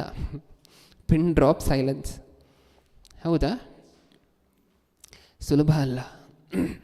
ಈಗ ನಾವು ಓದಂತಹ ಸತ್ಯವೇದದಲ್ಲಿ ಓದಿರುವಂತಹ ಮಾತುಗಳನ್ನೆಲ್ಲ ಪಾಲಿಸುವಂತಹದ್ದು, ಆಚರಿಸುವಂತಹದ್ದು ಸುಲಭ ಅಲ್ಲ. ಓಕೆ, ಸರಿ, ಇನ್ನೊಂದು ಆ್ಯಂಗಲಲ್ಲಿ ಯೋಚನೆ ಮಾಡಿ ನೋಡೋಣ. ನಿಮ್ಮ ಸ್ಯಾಲ್ರಿಯಲ್ಲಿ ಒಂದಷ್ಟು % ಈಗ ಒಂದು 10,000 ರೂಪಾಯಿ ಸ್ಯಾಲ್ರಿ ಇದೆ ಅಂತ ಹೇಳಿದ್ರೆ ಈ ವ್ಯಕ್ತಿ 1,000 ರೂಪಾಯಿನ ಪಕ್ಕಕ್ಕೆ ಎತ್ತಿಡ್ತಿದ್ದಾನೆ, ಅಥವಾ 1,500 ರೂಪಾಯಿನ ಎತ್ತಿಡ್ತಿದ್ದಾನೆ ಅಂತ ಅಂದ್ಕೊಳ್ಳಿ. ನಾನು ಎಕ್ಸಾಂಪಲ್ ಮಾತ್ರ ಕೊಡ್ತಿರುವಂತಹದ್ದು. ನಿಮ್ಮ ಸ್ಯಾಲ್ರಿಗೆ ನೀವು ಎಕ್ಸ್ಟ್ರಾಪೊಲೇಟ್ ಮಾಡ್ಕೊಳ್ಳಿ. ಎತ್ತಿಡ್ತಿದ್ದಾನೆ ಅಂತ ಅಂದ್ಕೊಳ್ಳಿ. 1,500 ರೂಪಾಯಿ ಎತ್ತಿಡ್ತಿದ್ದಾನೆ 10,000 ರೂಪಾಯಲ್ಲಿ. ಈ 1,500 ರೂಪಾಯಿ ನಿಮ್ಮ ಹತ್ರ ಇದ್ರೆ ಬಿಲ್ಡಿಂಗ್ ಕಟ್ತೀರಾ? ಓಕೆ. 1,500 ರೂಪಾಯಿ ಇಲ್ಲ ಅಂತ ಹೇಳಿದ್ರೆ ರಸ್ತೆಗೆ ಇಳಿತೀವ? ನಿಮ್ಮ ದೇವರು ನಿಮ್ಮನ್ನು ಕಾಪಾಡ್ತಾರ? ಆ ನಂಬಿಕೆ ನಮಗಿದೆಯಾ? ಇಷ್ಟೇ. ದೇವರನ್ನು ಯಜಮಾನನಾಗಿಟ್ಕೊಳ್ಳುವಂತಹದ್ದು, ಹಣದ ಮೇಲೆ ನಾವು ಯಜಮಾನರಾಗಿರುವಂತಹದ್ದು ಅಂದರೆ ಅದಕ್ಕೆ ಅರ್ಥ ಇಷ್ಟೇ. ದೇವರನ್ನು ನಂಬಿ ನಿಮಗೆ ಎಷ್ಟಾಗುತ್ತೋ ಮತ್ತೆ ಸ್ಟ್ರೆಸ್ ಮಾಡಿ ಇದು ಅದು ಏನು ನಿಮಗಿಷ್ಟ ಬಂದಿರುವಷ್ಟು ನೀವು ಅದನ್ನು ಯಾರಿಗೂ ಹೇಳುವಂಥ ಅವಶ್ಯಕತೆ ಇಲ್ಲ. ನೀವು ಅಂದ್ಕೊಂಡಿರುವಷ್ಟು, ನಿಮ್ಮ ಮನಸ್ಸಿನಲ್ಲಿ ನೀವು ನಿರ್ಣಯಿಸಿಕೊಂಡಿರುವಷ್ಟು ಎತ್ತಿಟ್ಟು ಅದನ್ನು ಒಳ್ಳೆ ಕೆಲಸಕ್ಕೋಸ್ಕರ ಬಳಕೆ ಮಾಡಿ. ಈ ಸಂದೇಶಕ್ಕೆ ಒಂದು ಅರ್ಥ ಬರುತ್ತೆ. ನಾವೀಗ ನೋಡ್ತಿರುವಂತಹ ಎಲ್ಲ ಮಾತಿಗೂ ಸಹ ಒಂದು ಅರ್ಥ ಬರುತ್ತೆ. ಓಕೆ, ಮತ್ತೆ ಪ್ರಸಂಗಿ ಗ್ರಂಥಕ್ಕೆ ಬನ್ನಿ. 5ನೇ ಅಧ್ಯಾಯ 17ನೇ ವಚನ. 5:17. ಅವನ ಜೀವಮಾನವೆಲ್ಲ ಅವನ ಊಟದಲ್ಲಿ ಕತ್ತಲು ಕವಿದಿರುವುದು, ಅವನಿಗೆ ಕರಕರೆಯು ಶಾನೆ, ರೋಗ ರೋಷಗಳು ಇದ್ದೇ ಇರುವವು. ಅವನ ಜೀವಮಾನವೆಲ್ಲ ಅವನ ಊಟದಲ್ಲಿ ಕತ್ತಲು ಕವಿದಿರುವುದು, ಅವನಿಗೆ ಕರಕರೆಯು ಶಾನೆ, ರೋಗ ರೋಷಗಳು ಇದ್ದೇ ಇರುವವು. ಯಾವಾಗಲೂ ಇದ್ದೇ ಇರುತ್ತೆ. ಬೇಕಾ? ಹಣ ಯಾವಾಗಲೂ ನಮ್ಮ ಹತ್ರ ಇರಲೇಬೇಕು ಅಂದರೆ ರೋಗನೂ ನಾನು ನಿನ್ನ ಹತ್ರ ಯಾವಾಗಲೂ ಇರ್ತೀನಿ ಅಂತ ಬರುತ್ತಂತೆ. ಕಳಿಸಿರುವಂತಹದ್ದು ಯಾರಂದರೆ ದೇವರೇ. ರೋಗನೂ ಇರು ಜೊತೆಯಲ್ಲಿ ಅಂತ ಕಳಿಸಿರುವಂತಹದ್ದು ಯಾರು? ದೇವರೇ. ಹಣ ಯಾವಾಗಲೂ ನಮ್ಮ ಹತ್ರ ಇರಬೇಕು ಅಂದರೆ ಯಾರು ಯಾವಾಗಲೂ ನಮ್ಮ ಜೊತೆ ಇರ್ತಾರಂತೆ? ರೋಗಗಳೂ ಸಹ. ಇವಾಗ ನಾವು ಓದಂತಹ ಮಾತಿಗೆ ಅದೇ ಅಲ್ವಾ ಅರ್ಥ? ಅವನ ಜೀವಮಾನವೆಲ್ಲ ಅವನ ಊಟದಲ್ಲಿ ಕತ್ತಲು ಕವಿದಿರುವುದು, ಅವನಿಗೆ ಕರಕರೆಯು ಶಾನೆ, ರೋಗ ರೋಷಗಳು ಇದ್ದೇ ಇರುವವು. ಒಂದು ಒಳ್ಳೆ ಕೆಲಸಕ್ಕೋಸ್ಕರ ನಿಮ್ಮ ಹತ್ರ ಇರುವಂಥ ಸಂಪಾದನೆಯಲ್ಲಿ ಒಂದಷ್ಟನ್ನು ತೆಗೆದ್ರಿ ಅಂತ ಅಂದ್ಕೊಳ್ಳಿ. ಅದು 10%, 15%, ಎಷ್ಟು 5%, ನಿಮಗೆ ಎಷ್ಟು ಕೊಡಬೇಕನ್ಸುತ್ತೋ ಅಷ್ಟು, ನಿಮಗೆ ಎಷ್ಟು ಆಗುತ್ತೋ ಅಷ್ಟು ಅದನ್ನು ತೆಗೆದ್ರಿ ಅಂತ ಅಂದ್ಕೊಳ್ಳಿ. ಸರಿ, ತೆಗೆದಿಲ್ಲ ಅಂತ ಅಂದ್ಕೊಳ್ಳಿ. ತೆಗೆದಿಲ್ಲ ಅಂತ ಅಂದ್ಕೊಳ್ಳಿ. ಟೈಫಾಯ್ಡ್ ಬಂತು ಅಂತ ಅಂದ್ಕೊಳ್ಳಿ. ಟೈಫಾಯ್ಡ್ ಬಂದರೆ ಏನು ಮಾಡ್ಬೇಕು ನಾವೆಲ್ಲರೂ ಸಹ? ಹಾಸ್ಪಿಟ್ಲಿಗೆ ಹೋಗ್ಬೇಕಾ? ಬೆಳಗ್ಗೆ ಸಂಜೆ ಹೋಗಿ ಮೆಡಿಸಿನ್ ತೊಗೋಬೇಕಾ? ಬೆಳಗ್ಗೆ ಸಂಜೆ ಹೋಗಿ ಇಂಜೆಕ್ಷನ್ ತೊಗೋಬೇಕಾ? ಎಷ್ಟು ದಿನ ತೊಗೋಬೇಕು? 3 ದಿನ, 5 ದಿನ? ಎಷ್ಟು ಖರ್ಚಾಗುತ್ತೆ ಅಂತ ನೀವು ಹೇಳಿ. ಎಷ್ಟು ಖರ್ಚಾಗುತ್ತೆ? 1 ದಿನಕ್ಕೆ ಎಷ್ಟು ಖರ್ಚಾಗ್ಬೋದು? 500 ರೂಪಾಯಿ ಅಂದ್ಕೊಳ್ಳೋಣ. 5 ದಿನಕ್ಕೆ ಎಷ್ಟಾಗುತ್ತೆ? 2500. ಮೆಡಿಸಿನ್ ಎಲ್ಲ ಸೇರಿಸಿ 3000. ನಾನು ಎಸ್ಟಿಮೇಟ್ ಮಾಡ್ತಿರುವಂತಹದ್ದೇ ಕಮ್ಮಿ, 3000 ರೂಪಾಯಿ. ನಾವು 1,000 ರೂಪಾಯಿ ಒಳ್ಳೆ ಕೆಲಸದ ನಿಮಿತ್ತ ತೆಗಿಲಿಕ್ಕೆ ಯೋಚನೆ ಮಾಡಿದ್ವಿ. ಇವಾಗ ಯಾವುದಕ್ಕೆ ಸಲೀಸಾಗಿ ಕೊಟ್ಬಿಡ್ತೀವಿ? ಯಾವುದಕ್ಕೆ ಸಲೀಸಾಗಿ ಕೊಡ್ತೇವೆ? 3,000. ದೇವರು ನಮ್ಮ ಮನಸ್ಸನ್ನು ನೋಡ್ತಿರುವಂತಹದ್ದು ಹೀಗೆ. ಖರ್ಚು ಮಾಡ್ತಿಲ್ವಾ ಒಳ್ಳೆಯ ಕಾರ್ಯದ ನಿಮಿತ್ತ? ಖರ್ಚು ಮಾಡಿಸ್ತಾರೆ ದೇವರು. ಯಾರು ಮಾಡಿಸ್ತಾರೆ? ದೇವರು. ನಾವು ಎಷ್ಟು ಕಿಲ್ ಯೋಚನೆ ಮಾಡಿದ್ವೋ ಅದಕ್ಕೆ ಡಬಲ್ ಖರ್ಚು ಮಾಡಿಸ್ತಾರೆ, ಟ್ರಿಪಲ್ ಖರ್ಚು ಮಾಡಿಸ್ತಾರೆ. ಬೇಕಾ ನಮಗದೆಲ್ಲ? ಸತ್ಯವೇದಲ್ಲಿರುವಂಥ ಒಂದು ಮಾತನ್ನು ನೋಡೋಣ. ಹಣಕ್ಕೆ ಏನು ಬರುತ್ತಂತೆ? ಜ್ಞಾನೋಕ್ತಿಗಳು 23ನೇ ಅಧ್ಯಾಯ 5ನೇ ವಚನ, 23:5. ನಿನ್ನ ದೃಷ್ಟಿಯು ಧನದ ಮೇಲೆ ಎರಗುತ್ತದೋ? ಇದನ್ನು ನೆನ್ಪಿಟ್ಕೊಳ್ಳಿ. ಇದನ್ನು ಓದುವುದಕ್ಕಿಂತ ಮುಂಚೆ ಇದನ್ನು ನೆನ್ಪಿಟ್ಕೊಳ್ಳಿ. 1,000 ರೂಪಾಯಿ ಕೊಡಲಿಕ್ಕೆ ಒಂದು ಒಳ್ಳೆ ಕೆಲಸದ ನಿಮಿತ್ತ ಯೋಚನೆ ಮಾಡಿದ್ದೀವಿ. ಈಗ ಎಷ್ಟೋಯ್ತು ಕೈಯಿಂದ? ಎಷ್ಟೋಯ್ತು? 1,000 ರೂಪಾಯಿ ಕೊಡ್ಲಿಕ್ಕೆ ನಾವು ಯೋಚನೆ ಮಾಡಿರುವಂತಹ ನಿಮಿತ್ತ ಎಷ್ಟೋಯ್ತು ಕೈಯಿಂದ? 3,000 ಹೋಯ್ತಾ? ಇವಾಗ ಈ ವಚನ ಓದಿ. ಧನವು ಅಷ್ಟರೊಳಗೆ ಮಾಯವಾಗುವುದು. ನಿನ್ನ ದೃಷ್ಟಿಯು ಧನದ ಮೇಲೆ ಎರಗುತ್ತದೋ? Question mark. ಹೌದಾ? ಪ್ರಶ್ನೆ ಅದು. ನೆಕ್ಸ್ಟ್, ಧನವು ಅಷ್ಟರೊಳಗೆ ಮಾಯವಾಗುವುದು, ಆಕಾಶದ ಕಡೆಗೆ ಹಾರುವ ಹದ್ದಿನಂತೆ ಅದು ರೆಕ್ಕೆಗಳನ್ನು ಕಟ್ಟಿಕೊಂಡಿದೆ. ಏನಿದೆ ಹಣಕ್ಕೆ? ಕಾಣಿಸದೇ ಇರುವಂತಹ ರೆಕ್ಕೆ. ನೀವು ಒಳ್ಳೆ ಕೆಲಸದ ನಿಮಿತ್ತ ಯೋಚನೆ ಮಾಡಿದ್ರೆ ಅದಕ್ಕೆ ರೆಕ್ಕೆ ಬಂದು ಹಾರ್ಬಿಡುತ್ತೆ. ಎಷ್ಟು? ನೀವು 1,000ಕ್ಕೋಸ್ಕರ ಯೋಚನೆ ಮಾಡಿದ್ರಿ, 1,000 ರೂಪಾಯಿಯನ್ನು ಕೊಡಲಿಕ್ಕೆ ಯೋಚನೆ ಮಾಡಿದ್ರಿ ಒಳ್ಳೆ ಕೆಲಸದ ನಿಮಿತ್ತ. ಅದೇನಾಯಿತು? 3,000 ರೂಪಾಯಿ ಹಾರಿಬಿಡ್ತು. ಲಾಸ್ ಯಾರಿಗೆ? ಲಾಸ್ ಯಾರಿಗೆ? ಪ್ರತಿ ಸರಿನೂ ಸಹ ನಮಗೆ ಅಲ್ವಾ? ನಾವು ಸುಮಾರು ಒಂದು 3-4 ವಾರಗಳ ಹಿಂದೆ ಒಂದು ಸಂದೇಶವನ್ನು ಆಲೋಚನೆ ಮಾಡ್ತಾ ಬರ್ತಿದ್ದೇವೆ. ನಮಗೆ ಬರುವಂಥ ಸಂಪಾದನೆಯಲ್ಲಿ ಇಷ್ಟೇ ಸಂಪಾದನೆ ಬರಬೇಕು ಅಂತ ಯಾರು ಡಿಸೈಡ್ ಮಾಡಿದ್ದಾರೆ ಹೇಳಿ? ಬೇಗ ಬೇಗ ಹೇಳಬೇಕು, ಟೈಮ್ ಇಲ್ಲ. ನಮಗೆ ಬರುವಂಥ ಸಂಪಾದನೆಯಲ್ಲಿ ನಮ್ಗೆ ಇಷ್ಟೇ ಬರಬೇಕು ಅನ್ನುವಂಥದ್ದು ಯಾರು ಡಿಸೈಡ್ ಮಾಡಿದ್ದಾರೆ? ದೇವರು. ನಮಗೆ ಬರುವಂಥ ಸ್ಯಾಲ್ರಿಯಲ್ಲಿ ಡಿಡಕ್ಷನ್ಸ್ ಎಲ್ಲ ಎಷ್ಟು ಹೋಗಿ, ಮನೆ ಖರ್ಚು ಇಷ್ಟು ಹೋಗಿ, ಹಾಸ್ಪಿಟ್ಲ್ ಬಿಲ್ ಇಷ್ಟು ಹೋಗಿ, ಇನ್ನೊಂದರ ನಿಮಿತ್ತ ಇಷ್ಟು ಹೋಗಿ, ಖರ್ಚು ನಿಮಿತ್ತ ಇಷ್ಟು ಹೋಗಿ, ಇಷ್ಟು ಉಳಿಬೇಕು ಅಂತ ಯಾರು ಡಿಸೈಡ್ ಮಾಡಿದ್ದಾರೆ? ದೇವರು. ನಾವು ಅದಕ್ಕೆ ಸತ್ಯವೇದದಲ್ಲಿ ಒಂದು ವಚನವನ್ನು ಓದ್ತೇವೆ. ಏನು? ಎಷ್ಟು ದುಡಿದ್ರೂ ಇರೋದಿಲ್ವಂತೆ. ಕಾರಣ ಏನು? ಜೇಬು ತೂತಾಗಿದೆಯಂತೆ. ಆ ಜೇಬು ತೂತು ಮಾಡಿದವ್ರು ಯಾರು? ದೇವರು ಅಲ್ವಾ?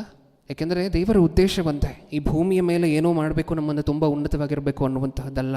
ನಾವು ಪರಲೋಕದಲ್ಲಿ ಉನ್ನತವಾಗಿರಬೇಕು, ಇದು ದೇವರ ಆಲೋಚನೆ. ಅದಕ್ಕೆ ಏನೇನು ಬೇಕು, ನಮಗೆ ಕಷ್ಟ ಆದರೂ ಪರವಾಗಿಲ್ಲ, ಸಿದ್ಧತೆಗಳನ್ನು ಮಾಡ್ತಾ ಮಾಡ್ತಾ ಮಾಡ್ತಾ ಬರ್ತಾರೆ.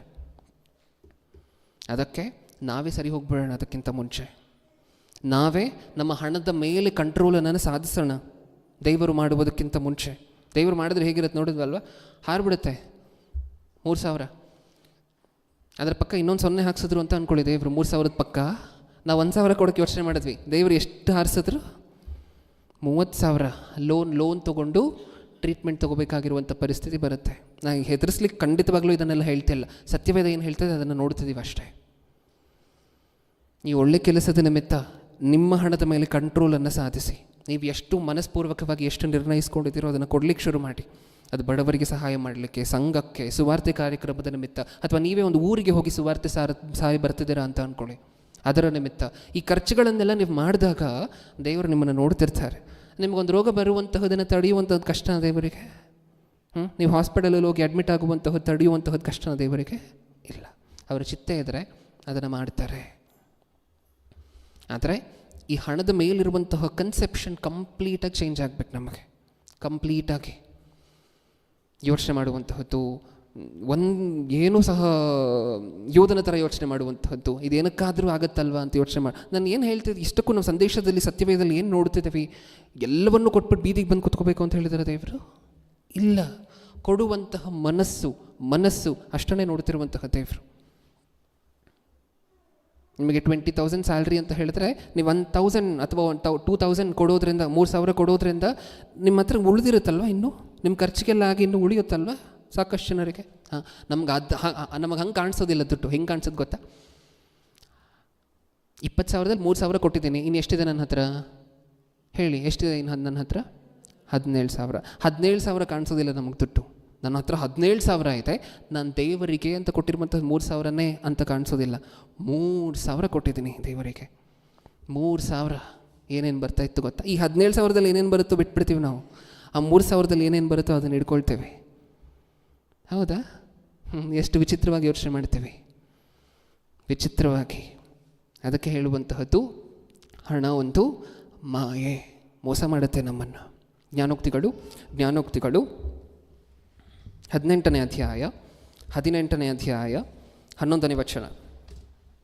ಧನವಂತನು ತನ್ನ ಐಶ್ವರ್ಯವನ್ನು ಬಲವಾದ ಕೋಟೆಯೆಂದು ಎತ್ತರವಾದ ಗೋಡೆಯೆಂದು ಭಾವಿಸಿಕೊಳ್ಳುತ್ತಾನೆ. ಯಾವುದನ್ನು ಕೋಟೆ ಅಂತ ನಾವು ಎಣಿಸ್ಕೋಬೇಕು? ಕ್ರೈಸ್ತರಾಗಿರುವಂತಹ ನಾವು ಯಾವುದನ್ನು ಕೋಟೆ ಅಂತ ಎಣಿಸ್ಕೋಬೇಕು? ದೇವರನ್ನು, ಹೌದಾ?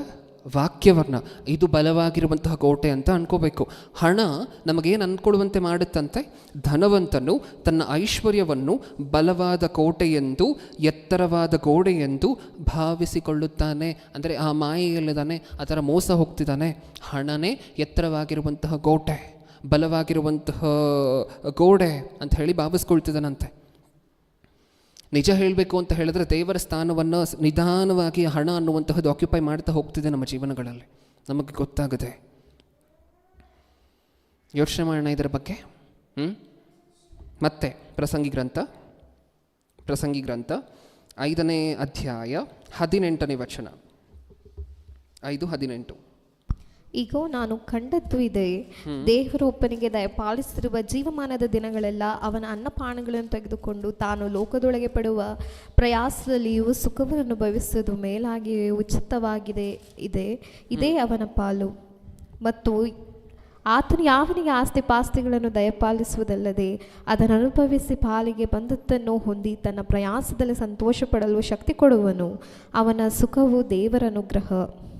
ಇಂಥವನು ತನ್ನ ಜೀವಮಾನದ ದಿನಗಳನ್ನು ಹೆಚ್ಚಾಗಿ ಗಣನೆಗೆ ತಾರನು. ಇವನು ತನ್ನ ಹೃದಯಾನಂದದಲ್ಲಿ ಮಗ್ನನಾಗಿರುವಂತೆ ದೇವರು ಮಾಡಿದ್ದಾನಷ್ಟೇ. ಏನರ್ಥ ಆಯ್ತು ಈಗ ಓದಂತಹ ವಾಕ್ಯ ಭಾಗದಲ್ಲಿ? ಜೀವನದಲ್ಲಿ ಏನು ಇಂಪಾರ್ಟೆಂಟ್ ಅಂತ ಹೇಳ್ತಿದ್ದಾರೆ. ಇಷ್ಟಕ್ಕೂ ಮೇಲೆ ಹಣದ ಬಗ್ಗೆ ಹೇಳಿ, ಹಣ ಹೇಗೆ ಮೋಸ ಮಾಡುತ್ತೆ ಅಂತ ಹೇಳಿ 18ನೇ ವಚನದಿಂದ ಜೀವನದಲ್ಲಿ ಏನಿದ್ರೆ ಸಾಕು, ಏನು ಇರುವಂತೆ ನಾವು ನೋಡ್ಕೋಬೇಕು ಅನ್ನುವಂತಹದನ್ನು ಹೇಳಿದ್ದಾರೆ. ಈಗೋ ನಾನು ಕಂಡದ್ದು ಇದೆ, ದೇವರು ಒಬ್ಬನಿಗೆ ದಯಪಾಲಿಸಿರುವ ಜೀವಮಾನದ ದಿನಗಳೆಲ್ಲ ಅವನು ಅನ್ನಪಾನಗಳನ್ನು ತೆಗೆದುಕೊಂಡು ತಾನು ಲೋಕದೊಳಗೆ ಪಡುವ ಪ್ರಯಾಸದಲ್ಲಿಯೂ ಸುಖವನ್ನು ಅನುಭವಿಸುವುದು ಮೇಲಾಗಿಯೂ ಉಚಿತವಾಗಿಯೂ ಇದೇ ಅವನ ಪಾಲು. ನಮಗೆ ಗಟ್ಟಿ ಏನಂತೆ ಜೀವನದಲ್ಲಿ? ದೇವರು ಸೃಷ್ಟಿ ಮಾಡಿರುವಂಥ ಆಹಾರವನ್ನು ತಗೊಂಡು ತೃಪ್ತರಾಗಿದ್ದೀವಿ ಅಂತ ಹೇಳಿದ್ರೆ ಅದೊಂದೇ ನಮಗೆ ಗಟ್ಟಿ, ಅದೊಂದೇ ನಮ್ಮದು. ನಮ್ಮ ಕಣ್ಣಿಗೆ ಕಾಣಿಸುವಂತಹ ಅಕೌಂಟ್ ಬ್ಯಾಲೆನ್ಸ್ ನೋಡುವುದಕ್ಕೆ ಬಿಟ್ಟರೆ, ನಾವು ನೋಡಿ ಖುಷಿ ಪಡುವುದಕ್ಕೆ ಬಿಟ್ಟರೆ, ನೋಡಿ ಸಂತೋಷ ಪಡುವುದಕ್ಕೆ ಬಿಟ್ಟರೆ ಇನ್ಯಾವ ಕೆಲಸಕ್ಕೂ ಬರೋದಿಲ್ಲ. ಅದರ ಅರ್ಥ ನೀವು ಅಕೌಂಟಲ್ಲಿ ಬ್ಯಾಲೆನ್ಸ್ ಇಡಬಾರ್ದು ಅಂತಲೂ ಅಲ್ಲ. ಆ ಬ್ಯಾಲೆನ್ಸನ್ನು ನೀವು ಯಾವ ಆ್ಯಂಗಲಲ್ಲಿ ನೋಡ್ತಿದ್ದೀರಾ? ಇದು ನನ್ನ ಕೋಟೆ ಅಂತ ನೋಡ್ತಿದ್ದೀರಾ? ಅಥವಾ ನಮಗೆ ಸ್ಪಷ್ಟವಾಗಿ ಗೊತ್ತಾಯ್ತು ಯಾವ ಕೆಲಸಕ್ಕೂ ಬರೋದಿಲ್ಲ, ಇದನ್ನು ಹೇಗೆ ಉಪಯೋಗ ಮಾಡ್ಕೋಬೇಕೋ ಹಾಗೆ ಉಪಯೋಗ ಮಾಡ್ಕೋಬೇಕು ಅನ್ನುವಂಥದ್ದು ಗೊತ್ತಾ? ಅಷ್ಟೇ ಪ್ರಶ್ನೆ. ನಾವು ಹಣವನ್ನು ನೋಡುವಂತಹ ಆ್ಯಂಗಲನ್ನು ಬದಲು ಮಾಡ್ತೀವ ಇನ್ನು ಮುಂದೆ? ನಮ್ಮ ಹಣದ ಮೇಲೆ ನಾವು ಕಂಟ್ರೋಲನ್ನು ಸಾಧಿಸ್ತೀವ ಅಥವಾ ಹಣದ ಮೇಲೆ ನಮ್ಮ ಮೇಲೆ ಹಣಕ್ಕೆ ಕಂಟ್ರೋಲನ್ನು ಕೊಡ್ತೀವ? ಮನಸ್ಸು ವಿಚಿತ್ರ ಆಗುವಂತೆ ಇನ್ನೊಂದು ಥರ ಎಲ್ಲ ಆಗ್ತದೆ ಅಂತ ಹೇಳಿದ್ರೆ ಅದಕ್ಕೆ ಅರ್ಥ ಏನು? ಹಣ ನಮ್ಮ ಮೇಲೆ ಸಂಪೂರ್ಣ ಅಧಿಕಾರಿಯಾಗಿ, ಒಡೆಯನಾಗಿ, ಯಜಮಾನನಾಗಿ ಇದೆ. ನಾವು ಹಣವಂತರಾಗಬೇಕಾಗಿಲ್ಲ ಪರಲೋಕ ರಾಜ್ಯಕ್ಕೆ ಹೋಗದೇ ಇರಲಿಕ್ಕೆ. ಹಣವನ್ನು ನಮ್ಮ ಮೇಲೆ ಯಜಮಾನನಾಗಿಟ್ಕೊಂಡ್ರೆ ಸಾಕು. ಹಣವನ್ನು ನಮ್ಮ ಮೇಲೆ ಯಜಮಾನನಾಗಿಟ್ಕೊಂಡ್ರೆ ಸಾಕು. ಪರಲೋಕಕ್ಕೆ ಹೋಗುವಂತಹದ್ದು ಆಫ್ ಆಗೋಗುತ್ತೆ. ಬೇಕಾ ನಮಗದೆಲ್ಲ? ಒಂದ್ಸರಿ ಯೋಚನೆ ಮಾಡೋಣ ಇದರ ಬಗ್ಗೆ. ನಮ್ಮ ಆಯುಷ್ಕಾಲ ದೇವರ ಕೈಯಲ್ಲಿದೆ. ನಮ್ಮ ಆಯುಷ್ನಲ್ಲಿ ನಾವು ಬದುಕುವಂತಹ ಕ್ವಾಲಿಟಿ ಆಫ್ ಲಿವಿಂಗ್ ಏನು, ಎಷ್ಟು ರೋಗಗಳು ಬರಬೇಕು, ಎಷ್ಟು ರೋಗಗಳು ಬರಬಾರ್ದು, ಇದರ ಕೀ ದೇವರ ಹತ್ರ ಇದೆ. ನಮ್ಮ ಹತ್ರ ಎಷ್ಟು ಉಳಿಬೇಕು ಅದು ದೇವರ ಹತ್ರ ಇದೆ. ನಾವು ಎಷ್ಟು ಉಳಿಸ್ತೀವಿ ಅದು ದೇವರ ಹತ್ರನೇ ಇದೆ. ಎಲ್ಲವೂ ದೇವರ ಹತ್ರನೇ ಇರಬೇಕಾದ್ರೆ ಇದು ಯಾವ ಕೋಟೆ ಪ್ರಿಯರೇ ಹಣ ಅನ್ನುವಂತಹದ್ದು? ಅದಕ್ಕೆ ಅಧಿಕಾರ ಕೊಟ್ಟಿದ್ದು ನೀವಲ್ವಾ? ಆ ನೋಟಿಗೆ 10 ರೂಪಾಯಿ ವ್ಯಾಲ್ಯೂ ಫಿಕ್ಸ್ ಮಾಡಿದ್ದು ನೀವಲ್ವಾ? 100 ರೂಪಾಯಿ ಫಿಕ್ಸ್ ಮಾಡಿದ್ದು ನೀವಲ್ವಾ? ಚಿನ್ನಕ್ಕೆ ನಾವು ಅಷ್ಟೊಂದು ರೇಟ್ ಏರಿಸಿದ್ದು ನಾವಲ್ವಾ? ಎಲ್ಲರೂ ಹೋಗಿ ಇರುವಂಥ ಇಷ್ಟು ಚಿನ್ನಕ್ಕೆ ಮೇಲೆ ಬಿದ್ದರೆ ಏನಾಗುತ್ತೆ? ಅದರ ರೇಟು ಜಾಸ್ತಿ ಆಗಬೇಕಲ್ವ?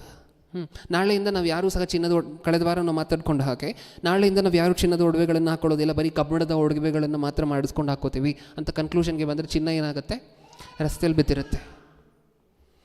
ಚಿನ್ನಕ್ಕೆ ವ್ಯಾಲ್ಯೂ ಕೊಟ್ಟಂಥವರು ನಾವು. ಮನುಷ್ಯರಿಂದ ಅದಕ್ಕೆ ವ್ಯಾಲ್ಯೂ ಬರ್ತಿದೆ. ಮನುಷ್ಯರ ಕೈಯಿಂದ ಸೃಷ್ಟಿ ಮಾಡಲ್ಪಟ್ಟಿರುವಂತಹದ್ದು ಏನು? ವಿಗ್ರಹ. ಇದರ ಬಗ್ಗೆ ಯೋಚನೆ ಮಾಡಿ, ಆಲೋಚಿಸಿ. ನಾವು ಹಣವನ್ನು ನೋಡುವಂತಹ ಪರ್ಸ್ಪೆಕ್ಟಿವ್, ವ್ಯೂ ಚೇಂಜ್ ಆಗಬೇಕು. ಆವಾಗಲೇ ನಾವು ದೇವರಿಗೆ ಇಷ್ಟ ಆಗಿರುವಂತಹ ಮಕ್ಕಳು. ದಾವೀದನಿಗೆ ಸಾಕಷ್ಟು ಆಸ್ತಿ ಇತ್ತು ಈ ಭೂಮಿಯ ಮೇಲೆ, ಸೊಲೊಮೋನಿಗೆ ಸಾಕಷ್ಟು ಆಸ್ತಿ ಇತ್ತು, ಅಬ್ರಹಾಮನಿಗೆ, ಯೋಬನಿಗೆ, ಎಲ್ಲರಿಗೂ ಸಾಕಷ್ಟು ಆಸ್ತಿ ಇತ್ತು. ಆದರೆ ಅವ್ರ ಹಣದ ಬಗ್ಗೆ ಯಾವತ್ತೂ ಸಹ ಚಿಂತನೆ ಮಾಡ್ತಿರಲಿಲ್ಲ.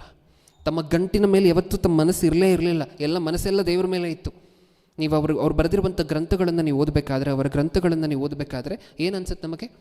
ದಾವೀದನು ಮಾತಾಡಿರುವಂಥ ಕೀರ್ತನೆ ಏನು ಅನ್ಸುತ್ತೆ ನಮಗೆ?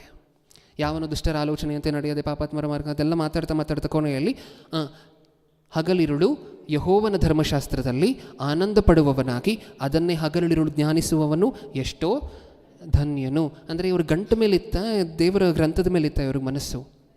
ಅದಷ್ಟೇ ಬೇಕಾಗಿರುವಂತಹದ್ದು, ದೇವರು ನೋಡುವಂತಹದ್ದು ಅಷ್ಟೇ. ಓಕೆ, ಹಿಂಗೆ ಯೋಚನೆ ಮಾಡ್ತೀವ? ಕಣ್ಮುಚ್ಚಿ ಏನೇನು ಆ್ಯಕ್ಷನ್ ಪಾಯಿಂಟ್ಸನ್ನು ಮಾತಾಡ್ಕೊಂಡಿದ್ದೀವೋ ಈ ಸಂದೇಶದಲ್ಲಿ, ಏನೇನು ಮಾಡಬಹುದು ನಮ್ಮ ಜೀವನದಲ್ಲಿ ಅಂತ ನಾವು ಮಾತಾಡ್ಕೊಂಡಿದ್ದೀವೋ ಅದನ್ನು ಮಾಡಲಿಕ್ಕೆ ಪ್ರಯತ್ನ ಪಡೋಣ ಇನ್ನು ಮುಂದೆ. ಪ್ರೀತಿಯುಳ್ಳ ಪರಲೋಕದಲ್ಲಿರುವ ನಮ್ಮ ತಂದೆಯೇ, ಸಾಕಷ್ಟು ವಿಷಯಗಳನ್ನು ತಿಳಿಸ್ಕೊಟ್ಟಿದ್ದೀರ ತಂದೆ. ನಾವು ಆಲೋಚನೆ ಮಾಡಿರುವಂತಹದ್ದೆಲ್ಲವೂ ಸಹ ನಮ್ಮ ಜೀವನದಲ್ಲಿ ಉಪಯೋಗ ಮಾಡಿಕೊಳ್ಳಲಿಕ್ಕೆ ಬೇಕಾಗಿರುವಂತಹ ತಕ್ಕ ಅವಕಾಶಗಳನ್ನು ಕೊಟ್ಟು ನಡೆಸಿ. ನಾವು ಆಲೋಚನೆ ಮಾಡಿರುವಂತಹದ್ದು ನಮ್ಮ ಜೀವನದಲ್ಲಿ ಅಳವಡಿಕೆಗೆ ಬರಬೇಕು ಅಂತ ಹೇಳಿದ್ರೆ ಪ್ರಪ್ರಥಮವಾಗಿ ನಮ್ಮ ಮನಸ್ಸುಗಳೆಲ್ಲವೂ ಸರಿ ಹೋಗಬೇಕು ಅಪ್ಪ. ನಮ್ಮ ಮನಸ್ಸುಗಳನ್ನು ಸರಿ ಮಾಡಿಕೊಳ್ಳುವಂತಹ ಶಕ್ತಿ, ನಮ್ಮ ಮನಸ್ಸಿನ ಮೇಲೆ ಅಥಾರಿಟಿಯನ್ನು ಸಾಧಿಸುವಂತಹ ಶಕ್ತಿ, ನಮ್ಮ ಹತ್ರ ಇರುವಂಥ ಹಣದ ಮೇಲೆ ಅಥಾರಿಟಿಯನ್ನು ಸಾಧಿಸುವಂಥ ಶಕ್ತಿ, ಒಳ್ಳೆಯ ಕೆಲಸಕ್ಕೆ ಅದನ್ನು ಉಪಯೋಗ ಮಾಡುವಂಥ ಶಕ್ತಿ ನಮಗೆ ಕೊಟ್ಟು ನಡೆಸಿ.